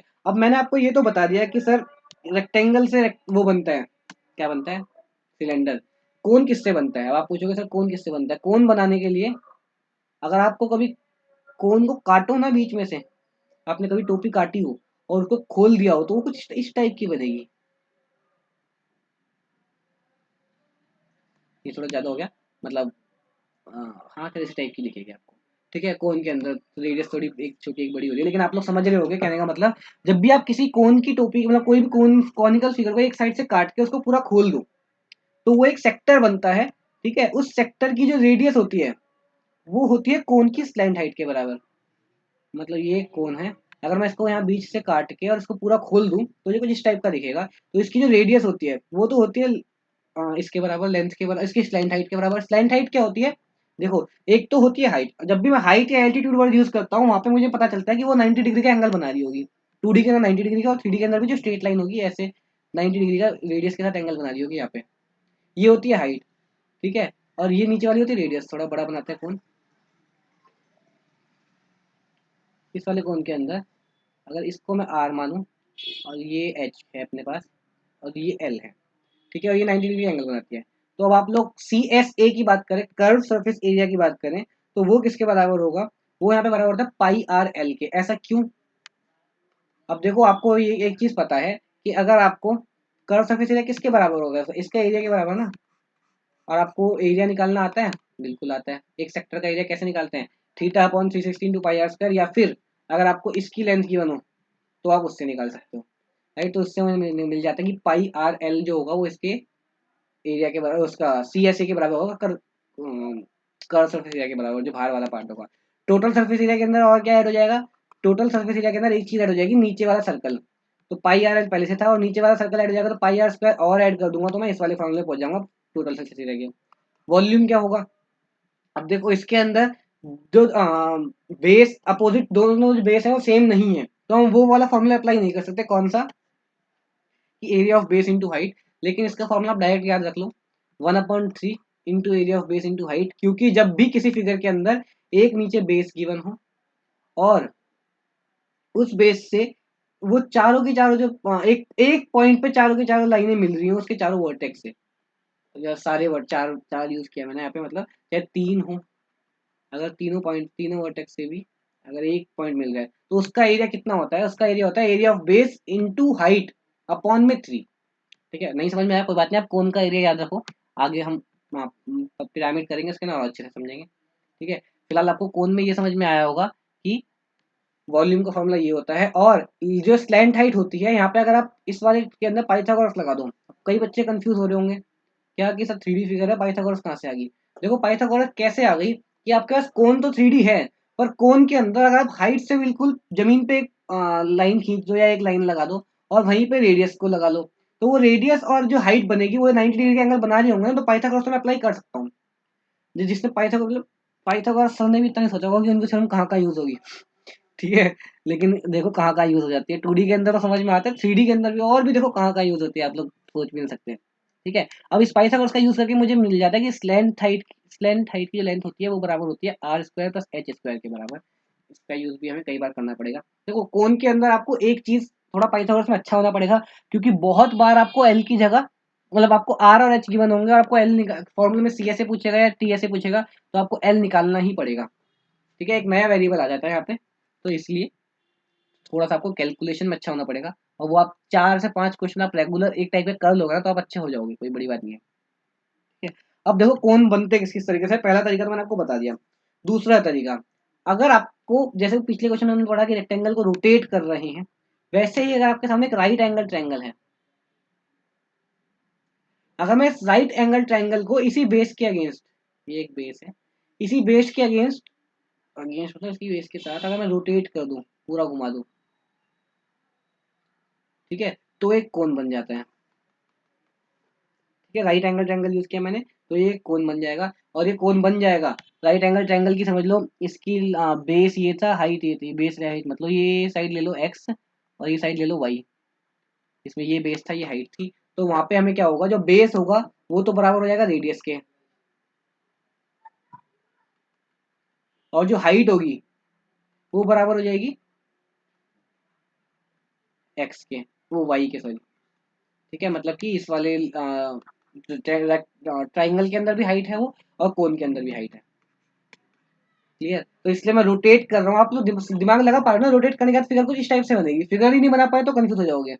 अगर फिगर बना ली, देखो अभी तक आपके लिए ये अच्छा है कि आपके सामने कोऑर्डिनेट ज्योमेट्री से रिलेटेड क्वेश्चन में नहीं घुसा रहा, कि अगर आपके सामने एक राइट एंगल ट्रायंगल बन रहा है सेकंड क्वाड्रेंट के अंदर, जहाँ पे एक्स की वैल्यू, तीनों रेक्टेंगल तीनों साइड देता है, और फिर इस एक लाइन के अगेंस्ट वो रोटेट कर रहा है, वहां पे ज्यादा क्वेश्चन खराब हो जाते हैं।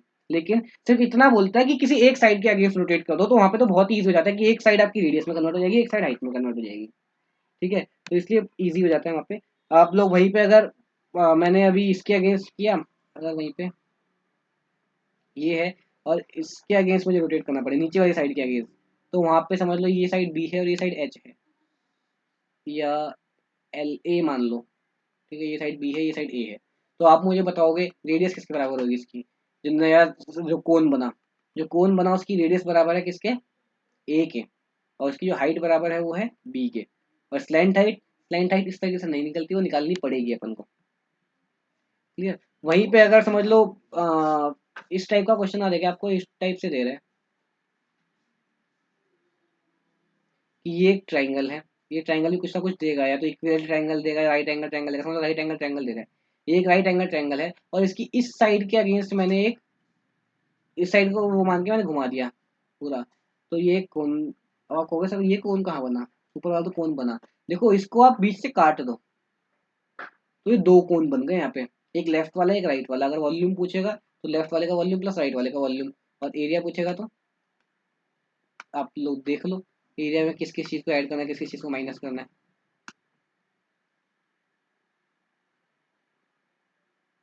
क्लियर, ये दो कोन बन गए, एक लेफ्ट वाला एक राइट वाला। अब दोनों कोन को आप अपने तरीके से यूज कर सकते हो। ठीक है, कहाँ कहाँ किस किस को यूज करना है। अगर वो इक्विलेटर ट्रायंगल यूज कर लेता है तो आपके लिए एक चीज अच्छी हो जाती है, क्या कि इक्विलेटर ट्रायंगल के आपको कुछ डायमेंशन डायरेक्ट पता होती हैं। कैसे, अगर ये एक इक्विलेटर ट्रायंगल है फॉर एग्जाम्पल, ठीक है, तो अगर मैं यहाँ से इसको काट रहा हूँ बिल्कुल बीचों बीच से, तो इक्विलेटर ट्रायंगल के अंदर मीडियन जो होता है वही, एल्टीट्यूड भी होता है, सब कुछ वही होता है। ठीक है, और एंगल बाइसेक्टर भी वही होता है। तो अब आप मुझे बताओ क्या ये पूरा एंगल 60 का था तो इधर वाला 30 का बचा। अगर ये 90 का इधर वाला 30 का, तो ये वाला हो गया 60 का। क्यों यूज कर रहा हूँ मैं, इक्विलेटरल ट्रायंगल की अगर तीनों साइड ए ए ए हैं, तो अब आप बताओ 60 के साथ वाली जो साइड है ये हाइपोटेनियस है। ठीक है, ये इधर वाली a/2 है और इधर वाली भी a/2 है, टोटल a है, तो क्योंकि वो परपेंडिकुलर बाइसेक्टर भी है, एंगल बाइसेक्टर भी है, जो मैंने एक लाइन खींची। ठीक है, अब इधर वाली a/2 है। अब जो ये लाइन होगी, जो हाइट होगी इसकी, ये कितनी होगी, ये लाइन ये वाली हाइट कितनी होगी। अब जो ये वाली हाइट होगी, जो लोग समझ पाए ये एक मीडियन ही तो है, तो √3/2 इंटू ए हो जाएगी। इक्विलेटर ट्रायंगल का जो मीडियन होता है वो बराबर होता है √3/2 इंटू हाइट के, वो साइड के। ठीक है, जो उसकी हाइट होती है या मीडियन होता है वो इसके बराबर होता है। तो अब आपको तीनों साइड पता चल गई, √3/2 a/2 और a। तो आपके सामने एक राइट एंगल ट्रायंगल बन गया। इसके आगे आप खुद समझदार हो। ठीक है, एंगल थोड़े दिखने में ऊपर नीचे हो गए, इधर वाला 60 लग रहा है, इधर वाला 30, लेकिन कोई बात नहीं। ठीक है, इसके आगे राइट एंगल ट्रायंगल वाले तरीके से आप पीछे वाले तरीके से इसका यूज कर सकते हो। आ रहा है ना समझ में। देखो इसके अलावा और क्या यूज करता है, कभी कभार ये पूछता है कि अगर मैं एक कोन के अंदर, अगर मैं एक कोन के अंदर अगर एक स्फेयर इंसर्ट कर दूं, एक स्फेयर घुसा दूं, स्फेयर इंस्क्राइब, स्फेयर मतलब गोला। ठीक है, तो उस स्फेयर की रेडियस किसके बराबर होगी। तो अब देखो इस स्फीयर की रेडियस पूछ रहा है वो अपने से, ठीक है। समझ लो इस स्फीयर की रेडियस को मैं मान लेता हूँ एक्स।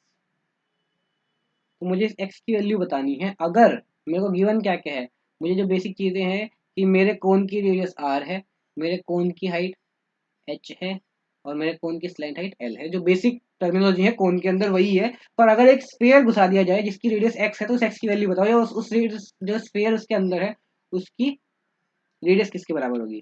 तो देखो इसके अंदर आपको क्या यूज करना है, कोई भी बच्चा अगर दिमाग लगा पा रहा हो। अगर आपके सामने ये एक कोन है, अब आप इसको इस टाइप से देखो कि अगर एक आइसोसेलेस ट्रायंगल के अंदर मैं एक सर्कल घुसा रहा हूँ, तो इसकी रेडियस किसके बराबर होगी। तो इसकी रेडियस जो है, ये इन रेडियस दिख रही है आपको, एक ट्रायंगल के अंदर इन रेडियस दिख रही है। इन रेडियस किस टाइप से होती है, अगर एक ट्रायंगल के अंदर मैं एक सर्कल घुसा दूं, और अगर सर्कल अंदर है तो इन रेडियस, सर्कल बाहर है तो सर्कम रेडियस, ठीक है। इन रेडियस का फॉर्मूला हमने क्या पढ़ा था, डेल्टा अपॉन एस, याद है किसी को। Delta upon S means area of triangle upon में सेमी पेरीमीटर ऑफ ट्रायंगल। अब देखो एरिया ऑफ ट्रायंगल क्या होगा, कोई भी बच्चा half into base into height से निकाल सकते हैं, क्योंकि रेडियस और हाइट 90 डिग्री एंगल बना रही है। तो यहाँ पर हो जाएगा half into base is R into height is H, ठीक है। Half into base into height upon में सेमी पेरीमीटर। सेमी पेरीमीटर कैसे निकालेंगे, अब देखो पहले पूरा पेरीमीटर देख लो। ये इधर वाला एस आर है, इधर वाला कितना होगा, इधर वाला भी आर होगा। ये आर, ये आर, ये एल है, ये भी एल हो जाएगा। तो अभी सिर्फ मैं एक कोन के बिल्कुल बीचों बीच एक ट्राइंगल दिख रहा है मुझे। आप लोग इमेजिन कर पा नहीं कर पा रहे, एक कोन तो 3D फिगर है, ठीक है। एक कोन जो है ये तो एक 3D फिगर है, लेकिन इस कोन को अगर आप अपने मन में इमेजिन करो तो इस कोन के बीचों बीच एक आइसोसेलेस ट्राइंगल कट के, आप इमेजिन करो 3D फिगर के अंदर ही एक आइसोसेलेस ट्राइंगल है।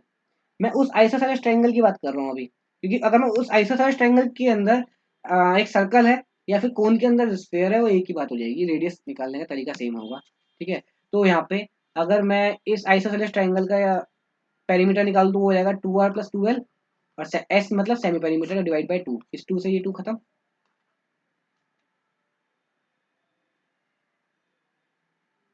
एक सेकेंड, यहाँ पे हमें पास बचेगा आर एच अपॉन में एल प्लस आर, ठीक है। ये एक सेकेंड, यहाँ पे half into base, base was 2r, ठीक है। यहाँ पे बेस 2r होगा, तो इस यहाँ से 2 कॉमन लूंगा, और उस 2 से ये वाला 2 भी कट जाएगा, इस 2 से ये वाला 2 भी कट जाएगा पूरा, तो r + l बचेगा। नहीं समझे तो यहाँ से देखो, r इज इक्वल टू, मैंने बोला, एक सेकेंड, मैंने बोला आपको r is equal to delta upon S. Delta is half into base into height, पूरे क्या बोलते हैं सेमी पेरीमीटर लिख लो आप, L plus R direct. L plus R क्यों लिख रहा हूँ मैं, 2l + 2r की डिवाइड बाई 2, 2l + 2r ये था पेरीमीटर, और उसको 2 से डिवाइड करो एल प्लस आर, और इस हाफ से ये 2 कट जाएगा, तो मेरे पास फॉर्मूला बचता है आर इंटू एच अपॉन में आर प्लस एल। ये फॉर्मूला आपको डायरेक्ट ध्यान होना चाहिए, पेपर में आप अप्लाई नहीं करोगे ये जो मैंने आपको करके दिखाया रेडियस वाला। अगर भूल गए तब करना, ऐसा नहीं है भूल गए तो आप बोलो सर ने बोला था छोड़ने के लिए, ठीक है। तो फॉर्मूले रट लेना, ठीक है। फॉर्मूले आपको बिल्कुल रटे होने चाहिए, जो जो मैं लिखवाते जा रहा हूँ। अब कई बच्चे कहेंगे सर आप रटने के लिए क्यों कहते हो, हमें समझना है।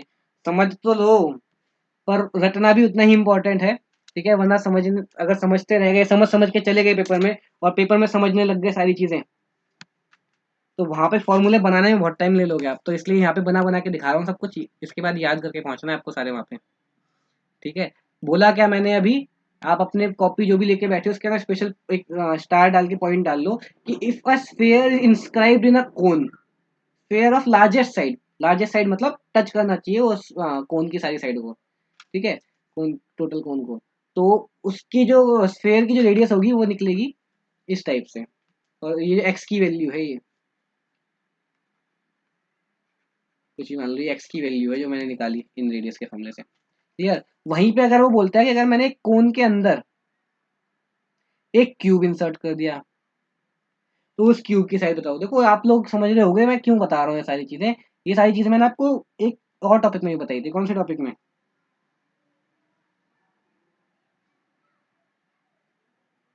एक ट्राइंगल के अंदर अगर एक स्क्वायर लगा दिया जाए तो कितना कटेगा, क्या क्या कटेगा, सब अपन ने पढ़ रखा है पहले। लेकिन दूसरा बनाते हैं थोड़ा साफ सा।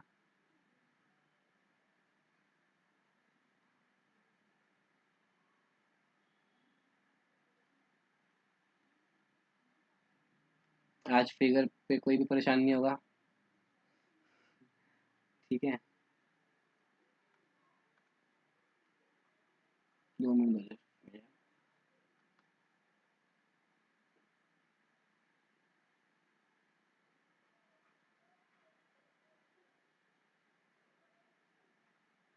एक स्क्वायर ऊपर बना दिया और एक स्क्वायर बनेगा नीचे।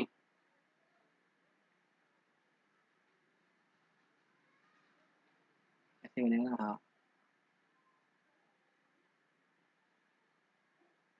अब बन गया। देखो अगर वो एक कोन के अंदर एक क्यूब इंसर्ट कर दिया जाए तो उसके अंदर इस क्यूब की साइड मान लो एक्स है या ए है, कुछ भी मान लो, एक्स ही मान लो। अब देखो अपन को ये भी पता है क्या कि क्यूब की सारी साइड बराबर होती है, तो और ज्यादा दिमाग लगाने की जरूरत नहीं है। अगर ये इसके अंदर इंस्क्राइब्ड है तो अब अपन क्या करेंगे, इस पॉइंट से मैं आपको प्रूव करके दिखा रहा हूँ, कंस्ट्रक्शन करके दिखा रहा हूँ। इस पॉइंट से अगर मैं यहाँ सेंटर तक एक लाइन डालूं या अपने मन में डालूं, आप लोग वैसे डायरेक्ट फॉर्मूला भी याद कर सकते हो उसका क्या। जैसे लास्ट क्वेश्चन में मैंने पूरा प्रूफ करके दिखाया, तो उस प्रूफ का फायदा सिर्फ इतना हुआ कि हम लोग एक फॉर्मूले पे पहुंच पाए। तो वैसे अगर मुझे एक्स की वैल्यू निकालनी हो, यहाँ पे x is side of a cube, उस क्यूब की साइड क्या निकल के आती है, उस क्यूब की साइड निकल के आती है √2 × h टाइम्स r। यहाँ पे जो भी टर्मिनोलॉजी होंगी वो सारी उस कोन की होंगी जो हमें गिवन होंगी, ठीक है। अपॉन में √2r + h। कैसे, अब देखो अगर मैं आप लोगों को एक ट्रायंगल दिखाऊं, दिखेगा यहाँ देखो। अगर इस ट्रायंगल के अंदर 3D फिगर है, काफी ज्यादा गंदी फिगर हो रही है, लेकिन जब एक कोन के अंदर एक क्यूब रखा गया तो उस कोन के जब जो टॉप है, उस टॉप से अगर मैं उसके बिल्कुल बॉटम तक एक लाइन डालूं, तो वो लाइन क्या बिल्कुल जो क्यूब डाला है उस क्यूब के बिल्कुल बीचों बीच एक सेंटर से टच करके उसके जमीन वाले सेंटर को टच करेगी क्या, बिल्कुल टच करेगी। तो ये वाला जो सेंटर यहाँ पे टच कर रही है, इस टॉप वाले सर्कल का सेंटर है, टॉप वाले स्क्वायर का सेंटर है, ठीक है। और नीचे वैसे ही नीचे वाले सेंटर स्क्वायर का सेंटर। तो अगर टॉप वाले स्क्वायर का सेंटर है तो स्क्वायर का जो डायगनल है उसका आधा होगी, तो इधर वाली जो लेंथ होगी वो होगी a/√2, क्योंकि स्क्वायर की जो डायगनल की लेंथ होती है वो होती है √2 × a। प्रूफ समझा रहा हूँ, जो बच्चे समझ पाए। देखो आप इस टाइप से देखो, अगर ये एक ट्राइंगल है, यहाँ पर राइट एंगल यहाँ भी बन रहा है और यहाँ भी बन रहा है।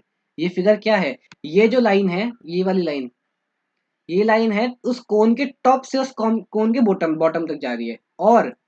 और क्या, ये जो पॉइंट है, ये दोनों पॉइंट क्या है, ये उस क्यूब के बिल्कुल मिड पॉइंट है, और टॉप और बॉटम फेस के, ठीक है। टॉप और बॉटम फेस के सेंटर समझ लो आप, ठीक है। तो अब आप मुझे ये बताओ कि यहाँ से लेकर यहाँ तक की जो लेंथ होगी, यहाँ से लेकर यहाँ तक की लेंथ, क्या वो डायगनल का आधा होगी, और डायगनल कितना होता है √2a, तो ये वाली लेंथ हो जाएगी a/√2, ठीक है। वहीं पे ये जो लेंथ है, नीचे वाली लेंथ, ये क्या एक्स है अपने पास, ये तो है ही एक्स, एक्स मतलब साइड ऑफ अ क्यूब, ठीक है। ऊपर वाली लेंथ, ये पूरी की पूरी एच अपने को पता है, नीचे से ऊपर तक, तो इधर वाली हो जाएगी h-x। और ये बेस है, ये क्या है, बेस तो अपने आर पता ही है अपने को, आर है। बस अपने को जो जो चाहिए था वो मिल गया। h-x अपॉन में h बराबर है किसके, a/√2 ओके अपॉन में आर के। कैसे आया, सिमिलरिटी ऑफ ट्रायंगल, दो अगर पैरेलल लाइंस है, एक ही लाइन पे दो परपेंडिकुलर है तो पैरेलल होंगे, और पैरेलल लाइंस के बीच में बनने वाले इस टाइप से बनने वाले सारे ट्रायंगल सिमिलर होते हैं, ये हम पढ़ चुके हैं। अब आप इसको जो सॉल्व करोगे, अपने को गायब क्या करना है, अपने को एक्स गायब करना है। तो इस वाली इक्वेशन को सॉल्व करके एक्स की ये वैल्यू आएगी सीधा। आई होप सबको समझ में आया होगा, ठीक है। अब नेक्स्ट टॉपिक पे चलते हैं, that is frustum of a cone. अब फ्रस्टम क्या होता है, पढ़ा है, बिल्कुल पढ़ा है, कौन सी क्लास में, 9th या 10th में पढ़ा, नहीं 10th में पढ़ा होगा शायद। फ्रस्टम क्या होता है, अगर मैं किसी भी कोन को ऊपर से काट दूं, कहीं भी एक पार्ट से काट दूं, तो जो बचा हुआ पार्ट है उसे हम फ्रस्टम कहते हैं। वो पूरा गायब हो गया, बचा हुआ पार्ट है, इसे हम फ्रस्टम कहते हैं, ठीक है। अब इस फ्रस्टम के अंदर मैं ये मान के चल रहा हूँ क्या, कि अब की बार जो हाइट है वो फ्रस्टम की हाइट के बराबर है, मतलब जो अब की बार मैं एच और आर यूज करूंगा वो कोन के नहीं हो, फ्रस्टम के होंगे। एच मतलब इस फ्रस्टम का एच, कैपिटल आर मतलब फ्रस्टम की बड़ी वाली आर। फ्रस्टम है तो एक, अब फ्रस्टम का एग्जांपल सबसे बड़ा आपके घर में बाल्टी है ना, तो वही उसी बाल्टी को ले लो कि उसकी जो बॉटम का रेडियस होता है वो कम होता है, बॉटम का जो एरिया भी कम होता है, और टॉप का जो एरिया होता है वो ज़्यादा होता है, खुली होती है, बड़ी होती है। ठीक है, किसी किसी के घर में प्रॉपर सिलेंडर होगा, बाकी जो बाल्टी होगी, बाकी ज़्यादातर घरों में तो ऐसी टेढ़ी वाली होती है। और जो पुराने हैं स्टील वाली जो बाल्टी पहले पुरानी आती थी, वो तो सारी ज़्यादातर टेढ़ी ही होती थी। ठीक है, तो इस टाइप की जो फिगर है, इसको हम फ्रस्टम बोलते हैं। अब इसकी कुछ चीज़ें याद कर लो। एल निकालने का फॉर्मूला क्या होता है? एल निकालने का फॉर्मूला होता है, अगर ये ध्यान रख लो, एच स्क्वायर प्लस में आर माइनस आर का whole square, capital R minus small R का। ये कैसे? अगर मैं यहाँ से इसके परपेंडिकुलर, इसके पैरेलल एक लाइन डालूं यहाँ पे परपेंडिकुलर, तो अब ये एक पाइथागोरस लगा सकता हूँ इस ट्रायंगल के अंदर, जिसके अंदर हाइट तो एच है, और ये वाला जो बेस है, ये बेस पूरा तो आर था, और इसमें से इधर वाला इधर स्मॉल आर माइनस कर दिया, तो आर माइनस आर बचा। तो पाइथागोरस लगाने से मुझे पता चला कि L square is equal to, ये बराबर है एल के, H square plus R minus R का होल स्क्वायर। उसी तरीके से सी एस, एक कर्व सरफेस एरिया, किसी फ्रस्टम का कर्व सरफेस एरिया जो बराबर होता है वो किसके बराबर होता है? वो बराबर होता है, फॉर्मूला याद करो direct, pi of R plus small R into L. Total मिला के कितने? 30 फॉर्मूले, 35 फॉर्मूले। और ये 30-35 फॉर्मूले आपको, 30-35 फॉर्मूले और 100-100-125 की प्रैक्टिस कम से कम, कम से कम। ठीक है, ये आपको परफेक्ट बना देगी, आपके 30 नंबर से 35 नंबर एश्योर करवा देगी। ये जो जो थोड़े ज्योमेट्री और बाकी मेंसुरेशन के हैं पूरे। ठीक है, टोटल सरफेस एरिया देखो, कर्व सरफेस एरिया आया पूरा। यहाँ पे आर आपको पता है, कैपिटल आर ये है, स्मॉल आर ये है, एल ये है। इसमें ध्यान रखना, कर्व सरफेस एरिया में एच का यूज नहीं हो रहा। ठीक है, टोटल सरफेस एरिया के अंदर वहां पे ये एरिया प्लस में ऊपर वाले का एरिया, मतलब इसके प्लस में कर लो pi capital R square, plus में पाई स्मॉल आर स्क्वायर, इसी को ऐड किया तो ये आ गया। और वॉल्यूम, वॉल्यूम का फॉर्मूला हमेशा ध्यान रखना, क्या? 1/3। इसका वॉल्यूम लोगों को बहुत गंदा लगता है याद करने में, देखो बहुत ईजी फॉर्मूला है। ठीक है, कैसे? पाई आर स्क्वायर एच आप लोग जानते हो, वॉल्यूम उसका कोन का। तो यहाँ पे पाई एच बाई थ्री तो सेम रहता है, आर स्क्वायर के बदले आप लोगों को एक तरीका ध्यान रखना है कि capital R square plus small square plus में small R into capital R. ये बना कैसे है? ये बनता है, ये एक फॉर्मूला है किसका? आर माइनस आर का होल क्यूब के डिवाइड में अगर मैं आर माइनस आर करूँ, तो इसका रिजल्ट जो निकल के आता है, वो निकल के आता है आर स्क्वायर प्लस में आर एच।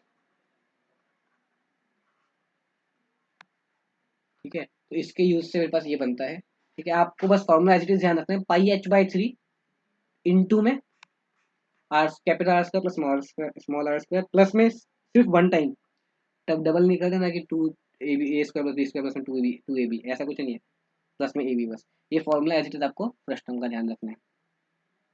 प्रश्न में क्वेश्चन भी इंटरेस्टिंग होते हैं। ठीक है, अच्छा एक और फिगर रह रही है बहुत अच्छी और बहुत ज़रूरी। देखो, जब भी मैं स्फेयर की बात करता हूँ, तो स्फेयर गोल, एक गोला, गोला मतलब धरती भी गोला है एक। ठीक है, धरती भी गोल है। कोई भी एक प्रॉपर स्फेयर जो होता है, आप लोग टेनिस की बॉल ले लो, सबसे पहले टेनिस की बॉल ही आता है। कोई भी एक स्फेयर आप लोग समझ गए एग्जांपल, ठीक है, शॉर्ट पुट वाली जो बॉल हो गई, उस टाइप में मतलब सारी। ठीक है, स्फेयर की एक बॉल टाइप की फॉर्म स्फेयर होती है, गोला जो होता है। ठीक है, इसके अंदर अब देखो, एक सर्कल या एक स्फेयर जो है ना, इनका अपना अलग ही वो चल रहा है, क्या इनका अपना एक अलग ही और है। ये लोग नहीं मानते, इनके लिए अपनी अलग अलग 370 लगी हुई है। क्या? कि 2 डायमेंशन में इनके पास 2 डायमेंशन नहीं थी इनके पास, तब भी सिर्फ रेडियस था। और जब मैं 3 डायमेंशन की बात कर रहा हूँ इनके पास, तब भी सिर्फ रेडियस है। मतलब 2 डायमेंशन के अंदर हमने लेंथ ब्रेथ पढ़ा। ठीक है, उसके अंदर ज्यादातर के अंदर 2 डायमेंशन होगी, डायमेंशन अलग अलग है कि लेंथ अलग है ब्रेथ अलग है। ऐसे ही 3 डायमेंशन के अंदर हमने पढ़ा लेंथ ब्रेथ होती है हाइट होती है, ऐसी 3 डायमेंशन हो गई अलग अलग। लेकिन स्फेयर या सर्कल, इनकी एक अलग ही सुप्रीमेसी चल रही है कि हाँ, हम लोग सिर्फ रेडियस के भरोसे 2D फिगर बना देंगे, 3D फिगर बना देंगे। ठीक है, इनकी अब अलग 370 लगी हुई है, आप लोग ये समझ लो, अलग कानून है इनके लिए। तो सिर्फ एक आर के भरोसे आपको इसका वॉल्यूम का फॉर्मूला, एरिया का फॉर्मूला सब कुछ याद हो जाएगा, सिर्फ एक आर ही तरीके से। क्या आपको सिर्फ इतना इतना ध्यान रखना है, क्या?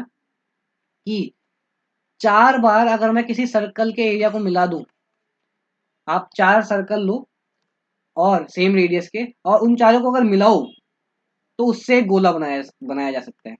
ठीक है, और जो गोला बनेगा उसकी रेडियस भी आर ही रहेगी, और उसका एरिया हो जाएगा 4 इंटू पाई आर स्क्वायर, क्योंकि एक का पाई आर स्क्वायर था, चार को मिला के 4 पाई आर स्क्वायर हो गया।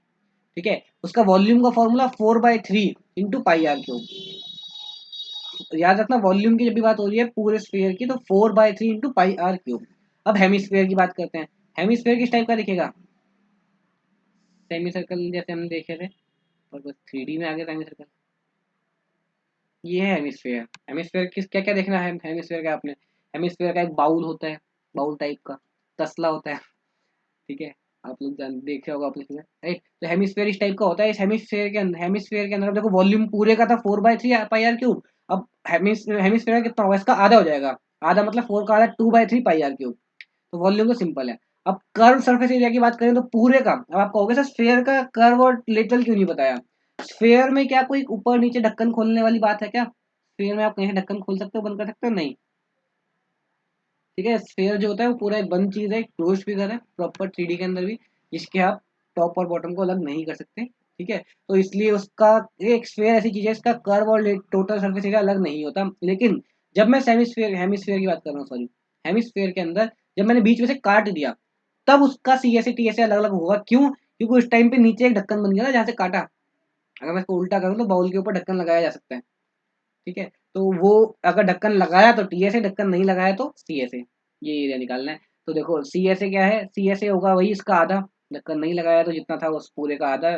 टोटल था 4 पाई आर स्क्वायर, तो हाफ हो जाएगा 2 पाई आर स्क्वायर। और टी एस ए किसने कैसे निकलेगा, इसका था 2 पाई आर स्क्वायर, और एक बेस नीचे वाला ऐड करना है, वो क्या है, पाई आर स्क्वायर। तो 2 pi R square plus pi R square कितना हो जाएगा, 3 पाई आर स्क्वायर। ये हो जाएगा हेमिस्फेयर का। क्लियर? ये समझ में आ रहा है? अब देखो हेमिस्फेयर से रिलेटेड सबसे पहले, ये समझ में आ रहा है ना आप लोगों को? ऊपर से समझ आ रहा है? हेमिस्फेयर से रिलेटेड सबसे पहले आपको क्या समझना है, कभी कभार वो एक हेमिस्फेयर क्या, तो आप लोग एक बार 3D में ही 2D में समझो क्या। एक हेमिस्फेयर है, ये हेमिस्फेयर नहीं, स्फेयर है, जिसमें जो बेस हॉलो स्फेयर है एक टाइप का। ठीक है, अगर आपको एक हॉलो स्फेयर गिवन है तो उस हॉलो स्फेयर का आपसे वॉल्यूम कभी पूछता है, तो वॉल्यूम तो बड़े वाले का स्फेयर आपको इंटरनल रेडियस दे देगा और एक्सटर्नल रेडियस दे देगा। तो आपको हॉलो के अंदर आपको एक चीज पता है कि आप डायरेक्ट निकाल सकते हो क्या, फिगर के अंदर, पाई ऑफ बड़े वाले 4/3 pi R cube minus R cube. ठीक है, इस टाइप की अगर कभी भी एक हॉलो अगर आपको वो दे रहा है, स्फेयर दे रहा है, ठीक है, जिसकी विड्थ कुछ है, कुछ मतलब लेंथ, इंटरनल रेडियस अलग है और एक्सटर्नल रेडियस अलग है। अब देखो इसके अंदर एक दो क्वेश्चन और किस टाइप के बनते हैं, अगर आपको और क्या दे देता है कि समझ लो एक क्या है अपने पास हेमिस्फेयर है, उस हेमिस्फेयर के अंदर आपने एक क्यूब इंस्क्राइब किया फॉर एग्जाम्पल।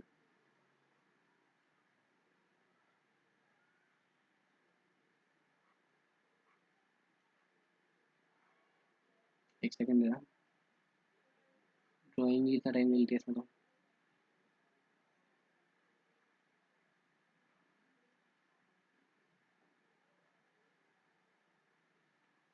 ठीक है, एक हेमिस्फेयर के अंदर आपने क्यूब इंस्क्राइब किया, तो जो आपने क्यूब इंस्क्राइब किया इसकी साइड बताओ कितनी होगी। इसकी साइड अगर ए लेके चल रहा हूँ मैं तो इसकी साइड कितनी होगी। अब देखो वही चीज़ मैंने पहले अप्लाई करी, वही चीज़ अगर मैं यहाँ पे अप्लाई करूँ, तो मेरे पास एक सिंपल एक पाइथागोरस दिखती है मुझे यहाँ पे। कहाँ पे अप्लाई होती हुई दिखती है पाइथागोरस? अगर मैं ये जो पहली बात, क्या ये इसके बेस के हर पॉइंट को टच करेगा क्यूब? नहीं। लेकिन इसका जो टॉप वाला पॉइंट है उसके हर पॉइंट को टच करेगा, मतलब जो क्यूब के चारों वर्टेक्स हैं ऊपर वाले, वो चारों के चारों वर्टेक्स इस हेमिस्फेयर को टच कर रहे होंगे। ठीक है, इस हेमिस्फेयर को टच कर रहे होंगे। तो अब देखो ये पूरी की पूरी लेंथ थी, ये तो थी ए, और अगर मैं इसके आधे की बात करूं तो यहाँ तक जो बनेगी वो a/2 बनेगी, इस सेंटर तक, यहाँ से यहाँ तक। ठीक है, वहीं से अगर मैं इस टॉप के सेंटर की बात करूं तो ये जो बड़ी वाली है ये कैपिटल आर है, रेडियस है ये। ठीक है, आप लोग सिंपल फॉर्मूला याद भी कर सकते हो इसका, क्या, कि 3a² यहाँ पे a is the side of a cube, 3a² is equal to 2 times of r²। और अगर आपको उसकी साइड पूछे तो साइड के लिए आप डायरेक्ट फॉर्मूला याद रखोगे, बहुत काम आएगा ये फॉर्मूला, √2/√3 टाइम्स r, या फिर रूट ऑफ इंटू में आ रहे, √2/3 टाइम्स r। जितनी चीज जरूरी है उतनी उतनी आप बताऊंगा, ऐसे बताऊंगा मैंने कि ओवरलोड हो जाए आपके लिए। ठीक है, तो बस इतनी ही चीजें हैं। ये चीज डायरेक्ट बता रहा हूँ क्योंकि वहां पे आप लोग यूज करोगे, इजीली कर लोगे, पाइथागोरस लगाओगे, एक ट्रायंगल निकालोगे इसके अंदर पाइथागोरस लगाओगे, इजीली कर लोगे। लेकिन जहाँ नहीं कर पाए वहां फिर फंस भी जाओगे। राइट, तो इसलिए ये चीज आपको पहले से पता होंगी तो ईजी रहेगा अपने लिए भी। वहीं पे अगर आपके सामने एक काम और कर दे, क्या कि एक हेमिस्फेयर को भी काट रहे हो, एक हेमिस्फेयर है समझ लो, अगर वो, एक सेकंड,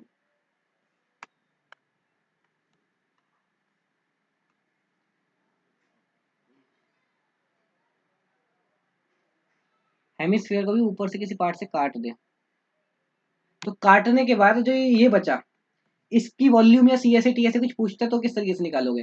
देखो पूरे की जो अपने को सब कुछ पता था, क्या पता था कि सिर्फ अगर हेमिस्फेयर स्फेयर है तो सिर्फ एक ही डायमेंशन है, क्या? आर मतलब रेडियस। लेकिन यहाँ पे क्या है, यहाँ पे कुछ अलग है, यहाँ पे उसने काट दिया तो यहाँ पे डायमेंशन भी आ जाएंगी। कैसे? यहाँ पे जो ये हाइट है, इस हाइट को मान लो एच या H1 कुछ भी मान लो, एच मान लिया समझ लो, ठीक है। और जो रेडियस है ये तो रेडियस गिवन ही है हेमिस्फेयर की हमें, ठीक है, आ रहा है समझ? तो अगर अपने को सिर्फ ये दो चीज भी गिवन है तो अपन इसका वॉल्यूम निकाल सकते हैं। किस तरीके से? वॉल्यूम का फॉर्मूला होता है इसका 1/3 पाई एच। अब इसके आगे क्या आएगा? इसके आगे आएगा 3r² माइनस h²। इसका फॉर्मूला एज इट इज आप लोग ध्यान याद कर लो, ठीक है। एक क्वेश्चन आई गेस इससे रिलेटेड देखने को मिला है, अदरवाइज क्वेश्चन ही नहीं मिला इससे रिलेटेड देखने के लिए, लेकिन फिर भी पता होना चाहिए, वो एक भी नहीं छोड़ना अपने को, ठीक है। कर्व सरफेस एरिया जो है, कर्व सरफेच एरिया किस तरीके से निकलेगा इस टाइप की फिगर? कर्व सरफेस एरिया का फॉर्मूला डायरेक्ट 2πRh। देखा देखा लग रहा है ना फॉर्मूला? बिल्कुल देखा देखा लग रहा है। यहाँ पे आर ये है, एच ये है, और डायरेक्ट इस टाइप से फॉर्मूला आप यूज कर सकते हो इसका, ठीक है। टोटल सरफेस एरिया का फॉर्मूला क्या होगा?